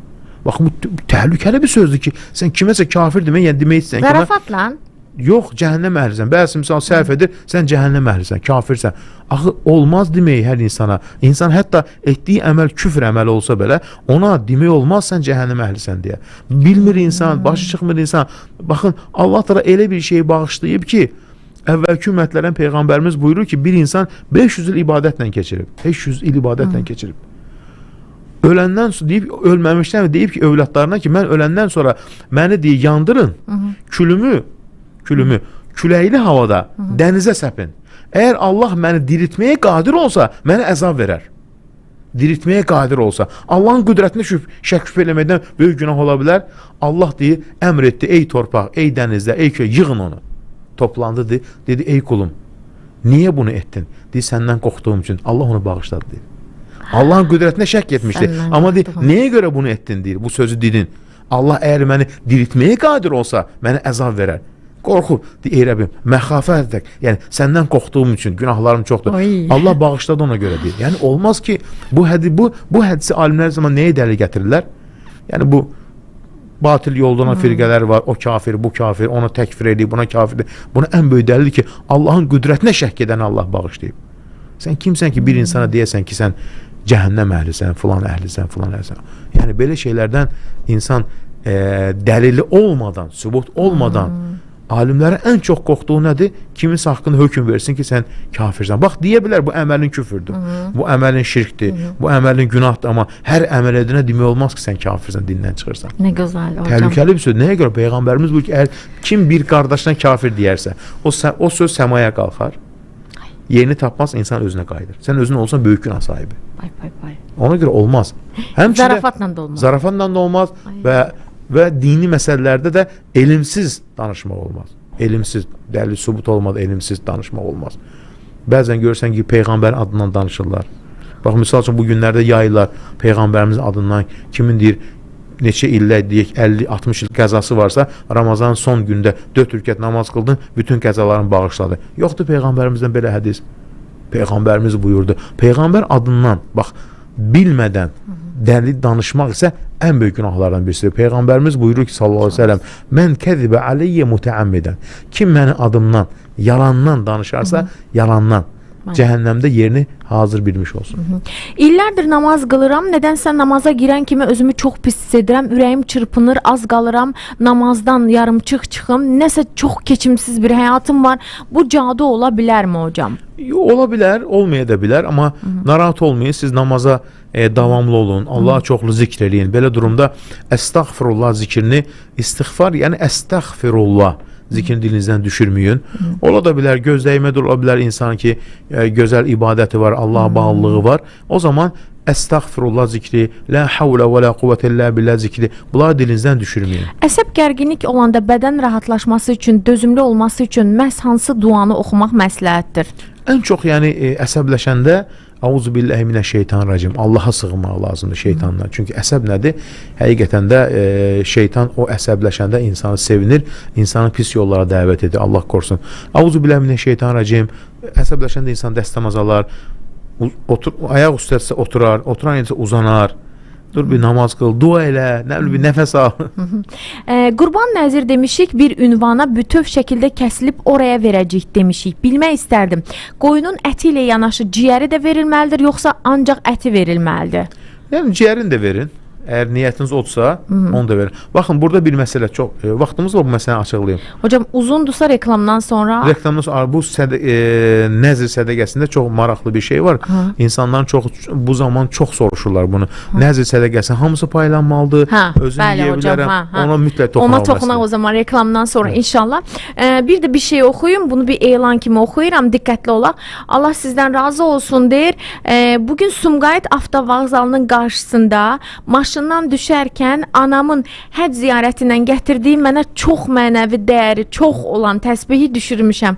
Xahiş edirəm Allah rızası üçün. Bunu deyin ki, tapan şəxs təsbehi elə düşürdüyüm yerdə şlagbaumun yanındakı mühafizəçiyə təhvil versin. Mən də oradan götürə bilərəm. Mənəvi dəyəri çox önəmlidir. Mənim üçün anamdandır mütləq. O zaman deyək, Sumqayıt avtovağzalının qarşısında maşından düşəndə düşürüb təsbehi verə bilərsiniz. Deməli, burada şlaqbaunun yanında mühafizəçi var. Ora verin, özü götürəcək. Reklamlar hocam, sonra buradayım. İftar vaxtını İrşad təqdim edir. 22 Mart Ramazan ayının 22-ci günü. Bakı üçün iftar vaxtı 19:09.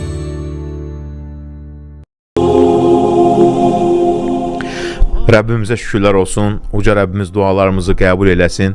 Ən gözəl vaxtlar, duaların qəbul olduğu vaxtlar, iftardan əvvəl. Artıq iftara yaxınlaşırıq. Uca Rəbbimiz dualarımızı qəbul eləsin. Oruç tutanlar, bax bu anları gözəl istifadə edin. Çoxlu dua edin. Yol gedirsən, avtomobilində dua elə. Allahdan ruzi istə, bərəkət istə, cənnət istə, gözəl şeylər istə. Yəni duaların ən gözəl qəbul olunan vaxtları. Həmçində artıq nədir? Bugün tək gecə ən əzəmətli gecələrdən birisi və Qədr gecəsi ehtimal olunan gecələrin içərisində sahabelərdən gələn rivayətlər var. İbn Abbasdan var. Peyğəmbərimiz sallallahu əleyhi və səlləmin əmisinin oğlu məşhur İbn Abbasdan gəlir ki, daha çox ehtimal olunan gecələrin içərisindədir 23-cü gecə. Ona görə də Peyğəmbərimiz sallallahu əleyhi və səlləm hamısını ibadətlə keçirərdi. Deməzdi, təkdir, cütdür. Çünki ömürdən gedir. Bundan sonra neçə Ramazan yaşayacaq Allah bilir. Allahdan biz istəyirik. Rəbbimiz bizlərə neçə belə gözəl Ramazanlar nəsib eyləsin. Amma bir şey də unutmayaq. Keçən il bizim də Ramazanla bərabər olan dinləyicilərimiz var idi ki, bugün onlar Allah dərgahındadır. Allah onlara qəni-qəni rəhmət eyləsin. Allah da şəhidlərimizə qəni-qəni rəhmət eyləsin. Allah da bu gözəl vətənimizi qorusun. Bu gecə çoxlu dualar edəcək. Öz dilimizdə, necə bacarırsansa, qibləyə dur, dəstəmaz almaq müstəhəbdir dua ikən. Həmçinin qüsül almaq müstəhəbdir. İstəyən qüsül ala bilər bu gecə. Yəni Qədr gecəsinə hazırlıq. Həmçinin gözəl paltar giyinmək, təmiz giyinmək, yəni paltar giyinmək, qoxulardan vurmaq, bu gecəni ibadətlə keçirmək, bütün gecəni oyaq qalmaq deyə bir şərt yoxdur. Bəziləri yanlış başa düşürlər ki, mən bütün gecəni oyaq qalmadımsa, Qədr gecəsini ibadətlə keçirmədim. Bu yanlışdır. Gecənin bir hissəsi kifayətdir. İstər ilk hissə, istər ortası, istər dincəl, sahur vaxtı qalx. İndi məğrib namazı girdi, Qədr gecəsi başlayır. Neyini? Dua, zikir. İnsan nə qədər çox zikir etsə, duadan əvvəl duaları qəbuldur. Əstəğfurullah. Peyğəmbərimizə salavat. Allahumma salli və səllim alə Muhammed və alə əli Muhammed. Subhanallah və elhamdülillah. La ilahe illallah, Allahu ekber. Və la havlə və la quvvətə illə billah. Və sonra Allahın gözəl adları ilə çoxlu bu gecə dua edəcək. Baxın, bir gecə 1000 aydan xeyirlidir. Yəni bu gecədə edilən 2 rükət namaz üzərinə 83 il 4 ayın savabı gəlir. Bu gecə edilən Elhamdülillah zikri, Subhanallah zikri sanki 83 il 4 ay etmisən. Yəni o qədər Allah təala nə edir? Artırır savabları. Savabları artırır. Həmd olsun Rəbbimizə. Bu gözəl günlərə çatmışıqsa, bu Rəbbimizin bizlərə bəxş etdiyi nemətidir. Ona görə həmçinin baxın, Elhamdülillah həmdən kəthira. Ey Rəbbim, sənə çoxlu həmd olsun. İnsan nə qədər çox həmd etsə, Allah onun dualarını da qəbul edər.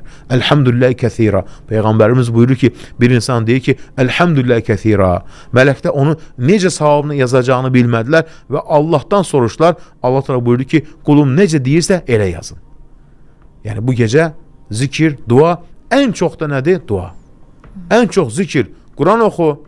Həmçinin o suallarda var. Adət halında olan qadınlar. Gecə qalxın, qibləyə dur, dua elə, zikr elə. Bu gecə hər kəs üstündür. İnsan var deyir, mən namaz qılmıram, neyniyim? Qalx dua elə. Dəstəmaz almağa da ehtiyac yox dua üçün. Zikr üçün də ehtiyac yox dəstəmaza. İstədiyin qədər dua elə. Bacardığını elə bu gecə. Gecənin ilk hissəsi, sonra hissəsi. Amma oyaq qalmaqdan məqsəd, yəni gecəni boş-boş keçirmək deyil, əksinə. Allah Teala həmçində ki, Rabbi xfir, vərhəm, ey Rəbbim, mənə rəhm eylə, məni bağışla. Allah bil quluna rəhm edərsə, ona bütün xeyir qapılarını açar. Yəni, daim Allahdan rəhm diləmək. Həmçin Peyğəmbərimizin müstəcəb duaları var. Onu paylaşmışam, yenə paylaşacaq inşallah. Müstəcəb duaları Peyğəmbərimiz edib. Həmçin Quran-ı Kərimdən müstəcəb duaları var. Quran-ı Kərimdə Allah Teala buyurur Peyğəmbərlərin duasını. Yəni, ən çox da Peyğəmbərimiz nə edərdi? Allahümmə xfirli vərhəmni. Ey Rəbbim, məni bağışla, mənə rəhm eylə. Və afini, mənə afiyyət bəxş eylə. Vərzuqni, mənə ruzi ver. Vəhdini, məni doğru yola yönəlt. Baxın. Allahümmə xfirli Allahümme gfirli. Allah'ım günahlarımı bağışla. Ve vesi' fi dari. Evimi geniş eyle. Ve barikli fi rizqi. Ruzumu bereketli eyle. En güzel dualardan birisi. Həmçinin Peyğəmbərimiz nə deyərdi?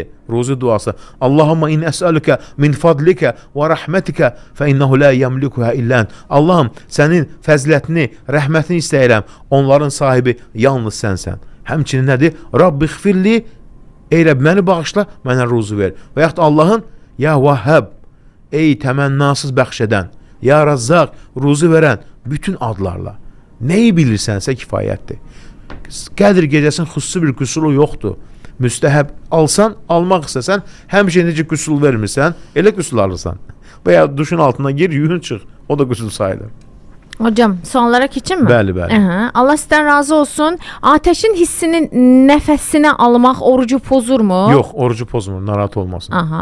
Allah sizdən razı olsun və dinləyicimizin sualı belədir ki, mən haqqımı halal edə bilmirəm, bu mənə günah sayılırmı? Xeyr, günah sayılmır. Əgər misal üçün kimsə sənin haqqına giribsə, haqqını halal etmirsənsə, bu sənə günah sayılmır. Yox, narahat olma.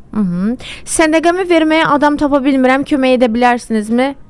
Fitrən demir. Yox, sədəqə. Ümumiyyətlə bugünəki sədəqə ilə girmək lazımdır, onu deyir hocam. Yazsın mənə, yönləndirərəm. Mən o zaman sizin nömrənizi yazaram, olar mı hocam? Bəli. Allah sizdən razı olsun hocam. 2 aylıq mənim boynumda oruç tutmaq var. Səbəbi oruçlu halda yoldaşımla yaxınlıq etmişdim. 3 il falan olar hardasa. Mən necə asanlaşdırım, vaxtım olmur işlə əlaqədar. Heç cür çox xahiş edirəm. Əgər tuta bilmirsinizsə, heç cür imkan yoxdursa, yəni sağlamlığı önəm vermirsə, o 60 gün 60 fağır doyuzdurur, 60 fağır. O da birinci tutmalıdır. Birinci orucu 60 orucu tutmalıdır, bu bir. Əgər tuta bilmirsə, xəstəlik ola bilər, problem ola bilər.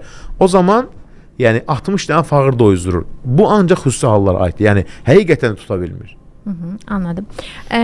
Mən deyir onkoloji xəstəyəm, həm işləmirəm, borcum da var, dərmanlarım kredit kartla almışam, sədəqə verə bilmirəm, bəla da məndən əksik olmur, nə edə bilərəm? Əməliyyata girəndə masada qalma ehtimalım daha çox idi. Anam qurban deyib, amma imkan baxımından kəsə bilmirik, illərdir qalıb. O günahdırmı qalmağı? Ona görə mi bəlalar, xəstəliklər məndən əl çəkmir? Yox, ona görə deyil, bəlaların, xəstəliklərin bu bir imtahandır. Bu məsələdə imkanınız olanda, baxın, imkan yoxdursa heç nə lazım deyil. İmkanınız olanda onu yerinə yetirərsən, amma imkan yoxdursa heç narahat olmayın. Allah razı olsun deyir. Cümləmizdən. Nə idim, oxumalıyam ki, cavab versin də. Bir evin ruzusunu yeri dibli kəsilməsi nə anlamına gəlir?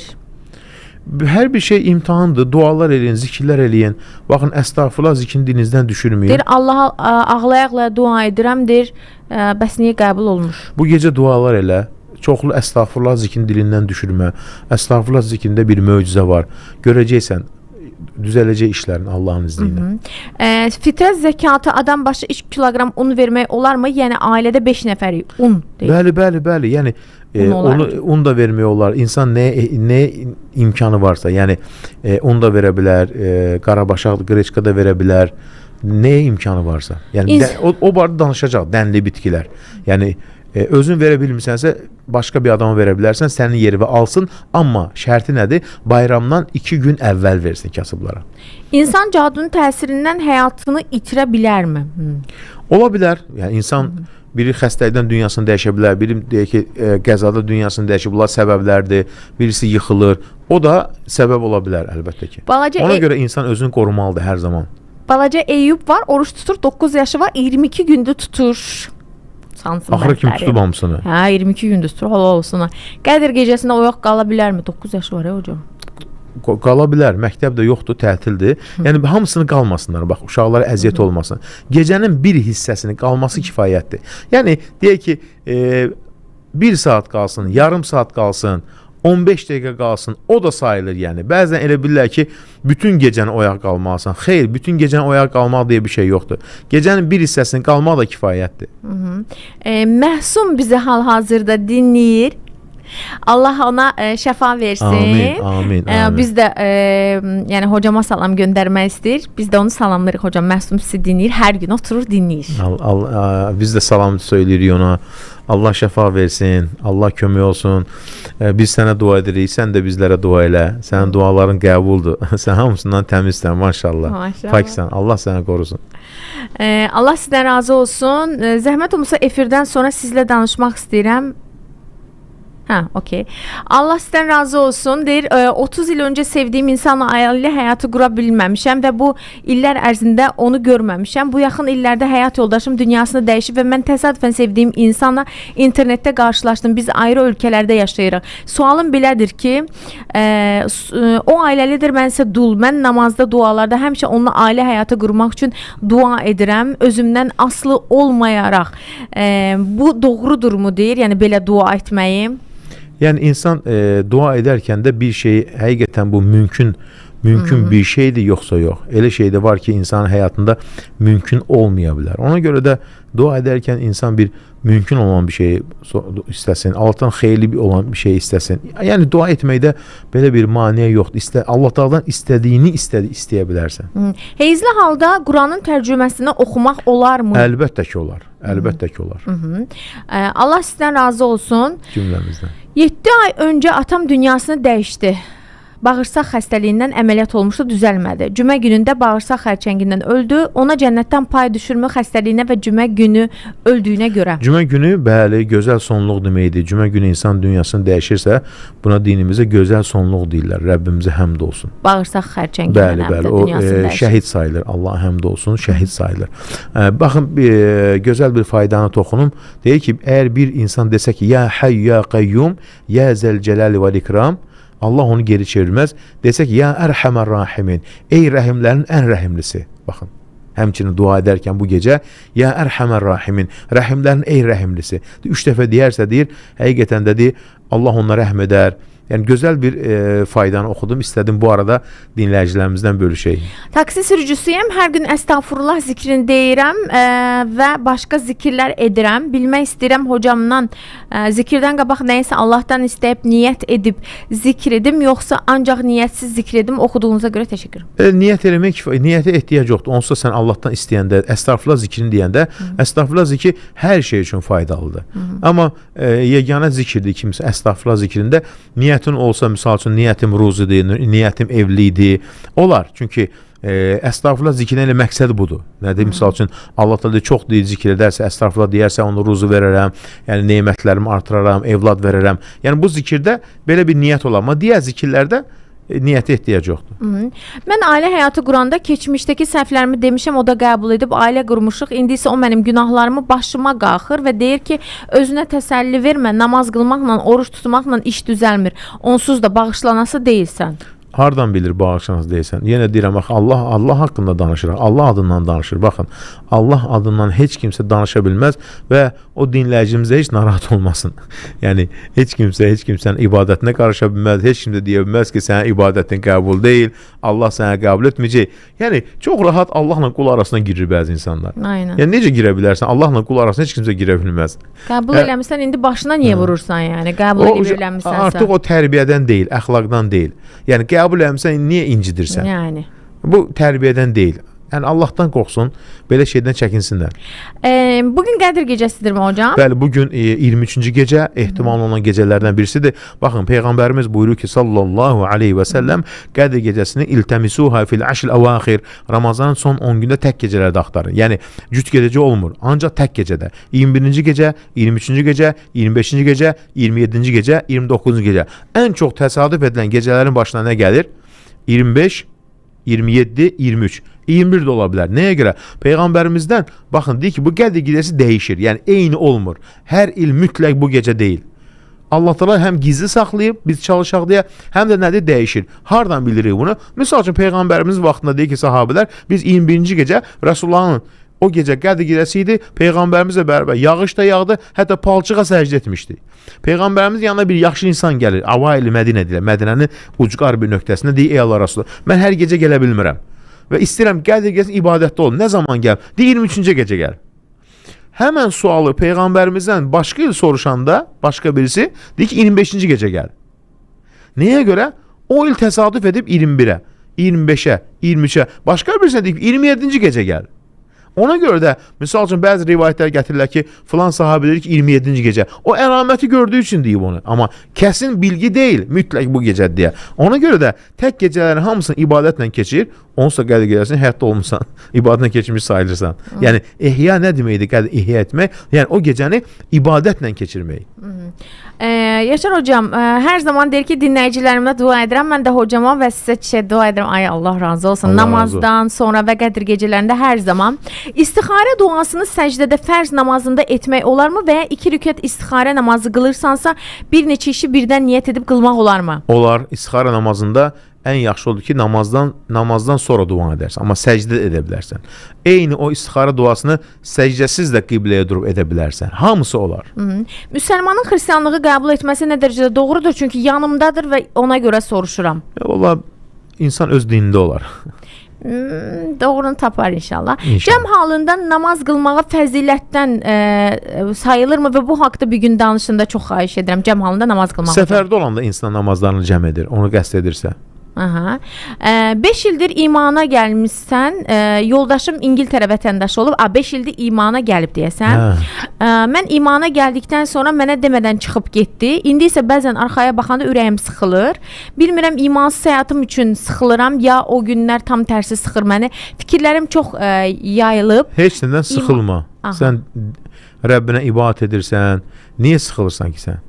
Bu keçəcəkmidir? Hicabadar 2 ildir gəlib. Keçəcək, səbirli ol. Sən dinini yaşayırsan. Əsas odur ki, Allahın razılığını qazanmaq, cənnəti qazanmaq. Bu dünya onsuz da keçicidir. Nə qədər yaşayacaq ki bu dünyada? Mənim övladım dünyaya gələn zaman biraz problem olmuşdu və mən hər şeyi yaxşı olsun deyib 2 qurban niyyət etmişdim. Birini kəsib yolda işləyən təmizlik işçilərinə paylamışdım, amma ikinci qurban hələ də kəsilməyib. Bir günahı varmı? Niyyətimdən 3 il zaman keçib çox narahatam buna görə. İmkanınız varsa, əgər baxın, nəzir nə dedi? Nəzir etmisənsə onu yerinə yetirməlisən. İmkanın varsa, bəli, elə Ramazanda onu yerinə yetir. Mənim qızımın övladı yoxdur, onu çox incidirlər. Övladın yoxdur deyənə tənbih vururlar. Dua edin, Yaşar, çox dua edin. Allah evlad nəsib eləsin, amma bir insanın üzünə bunu vurmaq düzgün deyil. Nəyə görə? Çünki yəni bu Allahın qismətidir. Siz yəni sanki Allahın qədərinə görə o insan niyə üzünə vurursunuz və ya onu tənqid edirsiniz? Yəni bu ədəbdən deyil, əxlaqdan deyil. Adını yazdım, mən də dua edəcəm bu gecə inşallah hocamla birlikdə. Hocam da dua edər, hocam. İnşallah bir körpəsi olsun, başına vurmasınlar inşallah. Fitrə sadaqanı pul olaraq vermək olarmı və nə qədər verməliyik? Fitrə sədəqəsi əslində qida məhsullarından verilir. 3 kilodur, yəni təxminən 3 kilodur. Ya qreçkadır, ya düyüdür, ya makarondur, yəni dənli bitkilər. O məsələyə toxunacaq. 3 il öncə sevdiyim xanım var idi, ancaq ailələr razı deyildi, evim də yox idi. Allah o qədər dua etdim ki, məsləhət görürsənsə, xeyirlisindən alınsın. İndi evim də var, evliyəm də, 1 ilə yaxında. Maşallah, sən təbrik edirik, çoxlu zikr elə, gözə gələrsən ha. Çox danışma belə şeyləri. Gözəl şeylər danışmazlar amma hocam. Yəni onlar belə nəyə də lazımdır çox danışmaq. Çoxlu zikr elə, Allah qorusun. Fatih. Yox, belə məsələ demək olar, amma bəzən də insan əlində olan nemətləri də saxlaya bilər ki, insanların göz dəyməsinə, amma beləncə Allah şükür ola demək olar. Fatih balama da dua edin, Allah şəfa versin Allah şəfa versin. Bütün balalara Allah şəfa versin. Vaxt hocam. Susuzluq getdi, damarlar islandı, Allahın izni ilə savablar yazıldı. Allah qəbul etsin. Amin. Allahu Ekber, Allahu Ekber. Allahu Ekber, Allahu Ekber. Eşhedü en la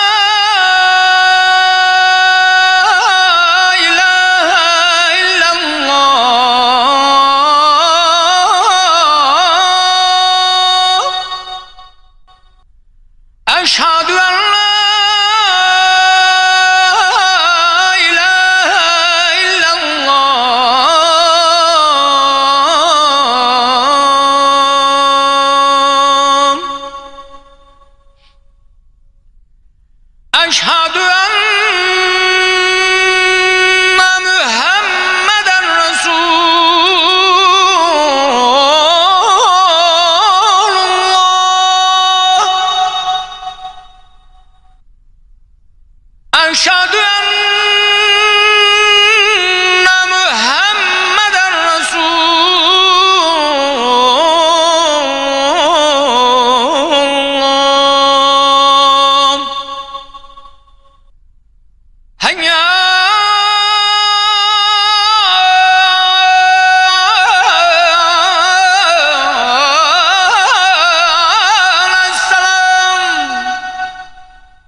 Amin, amin. Rəbbimiz cümləmizdən qəbul eləsin, bu gözəl xalqımızı qorusun. Allah da bu gözəl gecədə dualarımızı qəbul eləsin. Amin. Amin, amin. Hocam, vaxtı keçərik, narahat olmayın. 1-2-3 dənə sual nə olar xahiş edirəm. Çünki çox bayaqdan da gözləyirlər. Birincisi deyir ki, Allah sizdən razı olsun. Çox çətin bir şeydir bu. 25 illik yaxın bir dostum var. Özüm bacardığım qədər ibadət edirəm. Doğmam qədər istəyirəm onu. Amma düz yolda deyil. Kazino xəstəliyinə tutulub, bu qumar, onlayn qumar xəstəliyinə. Bacara bilmirəm, çıxarda bilmirəm bu bəladan, onu hər şeyini itirib. Hətta Allaha bəzən üsyan edir, inamsızlıq da edir deyir. Mən də onu itirmək istəmirəm. Eşitdiyimə görə Allahın düşməni ilə dostluq eləmək olmaz. Fikrim qarışıqdır bu mövzuda, neyniyim? Vallahi Allahdan ümid kəsilməz. Allah şəfa versin. Allah kömək. İnsan özü də gələ addım atsın, bu xəstəlikdən uzaqlaşsın. Yəni özü tövbə etməlidir, özü addım atmalıdır. Dilinizdən zikirlər düşürməyin. Əstəğfurullah zikri, biz də dua edərik. Allah ona şəfa versin, Allah onu islah eləsin, Allah onu qəlbindən çıxarsın bu oyun sevgisini. Amin hocam. Nailələr dağılır hocam. Ramazanda 2 cavan qardaş həyatda idi. Bu Ramazan isə onlar yoxdur. Hocam nə gözəl söylədi ki. Bəli, bəli. Həqiqətən də belədir. Nə qədər bizim dinləyicilərimiz, yaxınlarımız var idi, dostlarımız var idi. Allah onlara qəni-qəni rəhmət eyləsin. Amin. Qədr gecəsində dayanmaq sanki iftardan sonra yatmayıb imsaka qədər qalıb dua zikr etməkdir, düzdür? Xeyr, o yanlışdır. Yəni orada dayanmaqdan məqsəd bütün gecəni oyaq qalmaq deyil. Dayanmaqdan məqsəd yəni gecənin bir hissəsində də qala bilərsən. Hətta yarım saatda qalsan sayılır, 1 saatda qalsan sayılır, 15 dəqiqədə qalsan sayılır. İmkanına görə istəyirsən gecənin ilk vaxtı qal və yaxud da ki, yat dincəl, gecənin ortası qalx, saat 2-də qalx, 3-də qalx və yaxud da istəyirsən dincəl, sahur namazından, sahurdan 1 saat əvvəl qalx, ibadət elə və yaxud da ki, indi gecə namazı qıl, 2-2 qıl, sonra durub yenidən qılarsan. Yəni, gecə uzundur, vaxtı istədiyin kimi bölə bilərsən, istədiyin vaxtı dincələ bilərsən, istədiyin vaxtı yata bilərsən və ya istəyirsən bütün gecəni qala bilərsən. Yəni, ona görə də problem deyil. Bu insan necə istəyir seçim eləsin. Allaha yalvarıram, 4 ildir ağlayıram, evdə satmağa bir şey də yoxdur, satım övladımın dərmanını alım, hocamın bütün dualarını zikrini edirəm. Demək istəyirəm ki, biz əməl içindəyikmi, biz çox dardayıq, evin içində şeytan bizə görünür. Çoxlu zikr eləyin, ruqya ayələri oxutdurun inşallah. Allahın izni ilə ruqya ayələri oxutdurun. Ramazandan sonra əlaqə saxlasınlar inşallah. Əlimizdən gələn yardım edərik. Bir dinləyici yazıb ki, deyirsən belə, sən necə keçirirsən gecənin bir hissəsini? Valla mən gecənin bir hissəsini deyirəm, dinləyicilər icazə versələr, dinləyicilər yatmaq olar, amma dinləyicilər çox sual soruşurlar, vaxt olmur. Bəli, gecənin bir hissəsi yatıram, çünki insan yatıb durmalıdır və gözəl formada, yəni anlayaraq dua etməlidir. Ona görə 1 saat da olsa dincəlməyə üstünlük verirəm ki, insan yəni dua edərkən biraz ayıq olsun, yəni yuxulu dua etməsin. Yatıram dediniz də 1-2 saatda, hə hocam? 1-2 saat yatmaq olar ki, durmaq üçün ki, daha imkan olsa, bəli, dincəlmək yaxşıdır gecənin bir hissəsi. Amma gecə namazı ən yaxşı forması nədir? Gecənin son 3də bir hissəsi. Əgər, misal üçün... 3-də 4-də mi oyanmaq? Saat 3-də, 4-də, yəni sübh namazına 2 saat qalmış. İstəyirsən indi yat dincəl. Ən yaxşı gecə namazı nədir? Gecənin son 3də bir hissəsində. Allah da dünya səmasına enir və deyir, kim dua etsin, duasını qəbul edeyim, kim bağışlama deyim, onu bağışlayayım. Ona görə ən yaxşı vaxt gecənin son 3də bir hissəsidir. Yəni imkanına görə dincəl, sahurdan 2 saat əvvəl qalx, o da sayılır. Yox, deyirsən ki, mən bütün gecəni qalmaq istəyirəm. Yenə də ibadətlə, zikirlə, dua ilə qala bilərsən. Son bir sualı oxuyum. Dəyər suallar qaldı, üzürlü sayın. Bu gecə Quranda hansı surələri oxuyaq? İstədiyin surələri oxuya bilərsən. Yəni fərqi yoxdur. İstədiyin Quran ayələrini oxuya bilərsən. Bu gecə daha çox önəm vermək lazım insan duaya. Cənnət istə, dünya, axirət, hər şey istə Allah Taala'dan. Yəni mələklərin milyardlarca mələklərin endiyi bir gecə, Cəbrail əleyhissalamın dünyaya endiyi bir gecə. Yəni hamısı xeyirdir. Hocam duaya keçək. Ya Zəlcəlal və İkram, ya Hayyu ya Qayyum, səndən diləyirik. Şəhadət edirik sən Allahsan, səndən başqa ibadətlə haqq məbud yoxdur. Sən təksən, heç kəsə möhtac qalmayan, doğmayıb doğulmayan və tayı bənzəri olmayansan. Ya Zəlcəlal və İkram, ya Hayyu ya Qayyum, sənə yalvarırıq, həm sənədir. Səndən başqa ibadətlə haqq məbud yoxdur. Təksən, heç bir şərikin yoxdur. Ya Mənnən, ya Zəlcəlal və İkram, ya Bədi'əs səmavati vəl ard. Ya Hayy ya Qayyum, səndən cənnəti istəyir və cəhənnəm atəşinə sənə sığınırıq. Ya Zəlcəlal vəl İkram, ya Hayy ya Qayyum, sənin heç nə ehtiyacın yoxdur. Bütün yaratdıqların sənə ehtiyacı vardır. Ey Rəbbimiz, sənin sonsuz salamın, xeyir-duan olsun Peyğəmbərimizə, onun əhl-i beytinə. Ya Allah, ya Əhəd, ya İlahi, ya Əvvəl, ya Əxi, ya Zab, ya Batin, 7 göyün Rəbbi, möhtəşəm ərşin Rəbbi, bizim və hər şeyin Rəbbi, bitkiləri və çəyirdəyə cücərdən, Tövrat, İncili və Quran nazil edən, nəfsimizin şərrindən və ixtiyarı sənin əlində olan bütün canlıların şərrindən sənə sığınırıq. Sən əvvəlsən, səndən əvvəl heç nə olmamışdır. Sən sonuncusan, səndən sonra heç nə olmayacaq. Sən zahirsən, səndən ucada heç nə yoxdur. Sən batinsən, sənsiz heç nə yoxdur. Bizi borcu olanların borclarını ödəmə yardım eylə və fağır olanları zəngin eylə. Ya Afuv, ya Qafur, sən bağışlayansan, bağışlamağı sevənsən, bizi bağışla. Ya Rəhmən, ya Ərhəmən Rahimin, ey mərhəmətlərin ən mərhəmətlisi, sənə sığındırıq hər iki dünyanın əzabından, qəbr əzabından, çirkin əməllərdən. Ya Məlikəl Mülk, ey mülkün sahibi olan uca Rəbbimiz, bizi bağışla. Bizi bağışla, bizi rəhm eylə, ruzumuzu bol bərəkətli eylə. Ya Qaffar, valideynlərimizi bağışla, məkanlarını cənnət eylə, həyatda olanların isə ömürlərini uzun, xeyli bərəkətli eylə. Ya Mənnən, kimin nə istəyi arzusu varsa, istəyi arzusuna çatdır, nemətlərini artır bizə, bərəkətli eylə. Ya Fəttah, bir-birindən gözəl xeyir qapılarını aç üzümüzə, hər işdə xeyrisini ver bizlərə, bizə salih övladlar bəxş eylə, ailələrimizə xoşbəxtlik ver, subaylarımıza evlilik qapılarını aç, evliliklərini xeyirli eylə.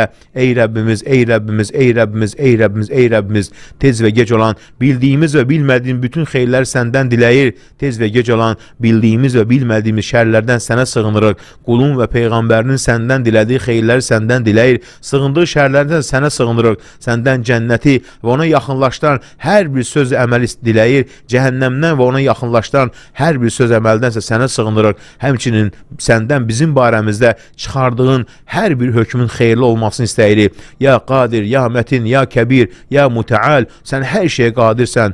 Kainatda heç bir şey səni aciz qoya bilməz. Hər şeyə qadir olan sənsən. Bizlər də acizliyimizi dərk edərək, etiraf edərək sənin gücünə sığınmışıq. Sən gücüsən, biz aciz. Sən qadirsən, bizsə zəif. Dualarımızı qəbul eylə. Kimin nə istiyarısı varsa bu gözəl tək gecədə, Qədir gecəsində dualarını qəbul eylə. Ya Vəkil, ya Vəli, biz bütün işlərimizi sənə həvalə edib, sənə təvəkkül edib, sənə yönəlib, sənə qayıdıb, sənə arxalanmışıq. Bizim dönüşümüz də sənədir, ey Rəbbimiz.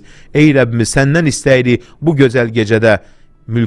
İstədiyinə mülkü verər, istədiyindən geri alarsan. Ey xəzinələr sonsuz və tükənməz olan uca Rəbbimiz, ey qulları içərisindən seçdiyi, qullarına gözəl dualarını qəbul etdiyi ey uca Rəbbimiz, dualarımızı qəbul et bu gecədə. Bütün istəklərimizi ver, övladlarımızı doğru yola yönət, onlara can sağlığı və bol ruzu bəxş eylə, övladlarımızı islah eylə və ucalt, övladlarımızı sənə itaat edən, səni sevən bəndlərindən eylə, övladlarımızı cinlərin, şeytanların, pis insanların fitnəsindən, vəsvəsəsindən qoru, bizi və nəslimizdən gələnləri namaz qılanlardan ilə, övladlarımızın qəlbləri sevginlə, nurunla doldur, övladlarımızı sənin razını qazanan, sevginə layiq olan qullarından elə, ruzlərini bərəkətli elə, xoşbəxtliklərini daimi elə, uğurlarını davamlı elə, sağlamlıqlarını möhkəm elə. Ey Rəbbimiz, ya Hayy ya Qayyum, ya Qahir, ya Qaddus, ya Qarib, ya Qavi, ya Kəbir, ya Mütəkəbbir, ya Muqtedir, ya Malik, ya Mevla, ya Muheymin, ya Nasir, ya Hayy ya Qayyum. Sən bizim bu gözəl vətənimizi qoru, əmin-amanlığımız daimi olsun, müstəqimiz daimi olsun, üç rəngli bayrağımız həmişə yüksəklərə dalğalansın. Ey Rəbbimiz, sən bizim bu gözəl vətənimizi məkir düşmənlərimizin hilələrindən qoru, öz əzəmətli gücünü, qüdrətini düşmənlərimiz havadarları üzərində göstər. Ey Rəbbimiz, sən bizim dövlətçimizi qoru, bu gözəl vətənimizi qoru, bu gözəl vətənimizdə sənə dualar edirik, oruclar tuturuq, sənin adını uca tuturuq, Peyğəmbərinə salavat gətiririk. Ey Rəbbimiz, bu gözəl vətənimizi qoru, ey Rəbbimiz, vətənimizin keşində duran əskər və zabitlərimizi qoru, onlara güc, qüvvət ver, sağ-salamat ailələrini qovuşdur. Vətənimizi qoruyarkən və torpaqlarımızı işğaldan azad edərkən şəhid olandan şəhadətin qəbul elə, günahlarını bağışla, dərgahında ən yüksək məqama yetişdir. Ey Rəbbimiz, sən şəhidlərimizi ən uca məqama yetişdir. Rasulullah sallallahu əleyhi və səlləmə qonşu elə. O igidlərimiz vətənimizin əmin-amanlığı üçün canlarını fəda etdilər. Ey uca Rəbbimiz, O igidlərimiz əhədlərinə sadiq oldular, düşmənlə vuruşdular, sinələrini sipər etdilər. Ey uca Rəbbimiz, şəhidlərimizə vəd etdiyi mərtəbəyə, məqama onları çatdır. Şəhadətlərini qəbul elə. Rasulullah sallallahu aleyhi və səlləmin şəhid sahabələri və şəhid əhl-i beyti ilə bir yerdə elə. Şəhid ailələrinə səbir ver, qazilərimizi qoru. Qarabağda həmişə əzan səsləri yüksəlsin. Ya qahhar, düşmənimizi, havadarlarını paramparça elə. Sən öz əzəmətli, gücünü, qüdrətini onlar üzərində göstər. Ya Hayyu, ya Qayyum, sən bizim rəhbərimiz, ilham elə, cənablarını qoru, işlərini müvəffəq elə, uzun ömürlər bəxş elə. Sən rəhbərimiz ilham elə, başını hər zaman uca elə. Ey Rəbbimiz, bu gözəl vətənimiz üçün çalışmış, öz bilik, bacarını sərf etmiş ulu öndərimiz, ümumi liderimiz Heydər Əliyevə qəni-qəni rəhmət eylə, ruhunu şad eylə, qəbrini nurlu eylə. Ey Rəbbimiz, sənə dualar edirik. Duaları isə qəbul edən sənsən, ey Rəbbimiz. Səndən fəzilətin və rəhmətin istəyirik. Onların sahibi yalnız sənsən. Günahımızı bağışla, evimizi geniş, ruzumuzu bol bərəkətlə eylə. Ey Rəbbimiz, bu gecədə kim nə dua edirsə, dualarını qəbul eylə, ey Rəbbimiz. Amin, amin, amin.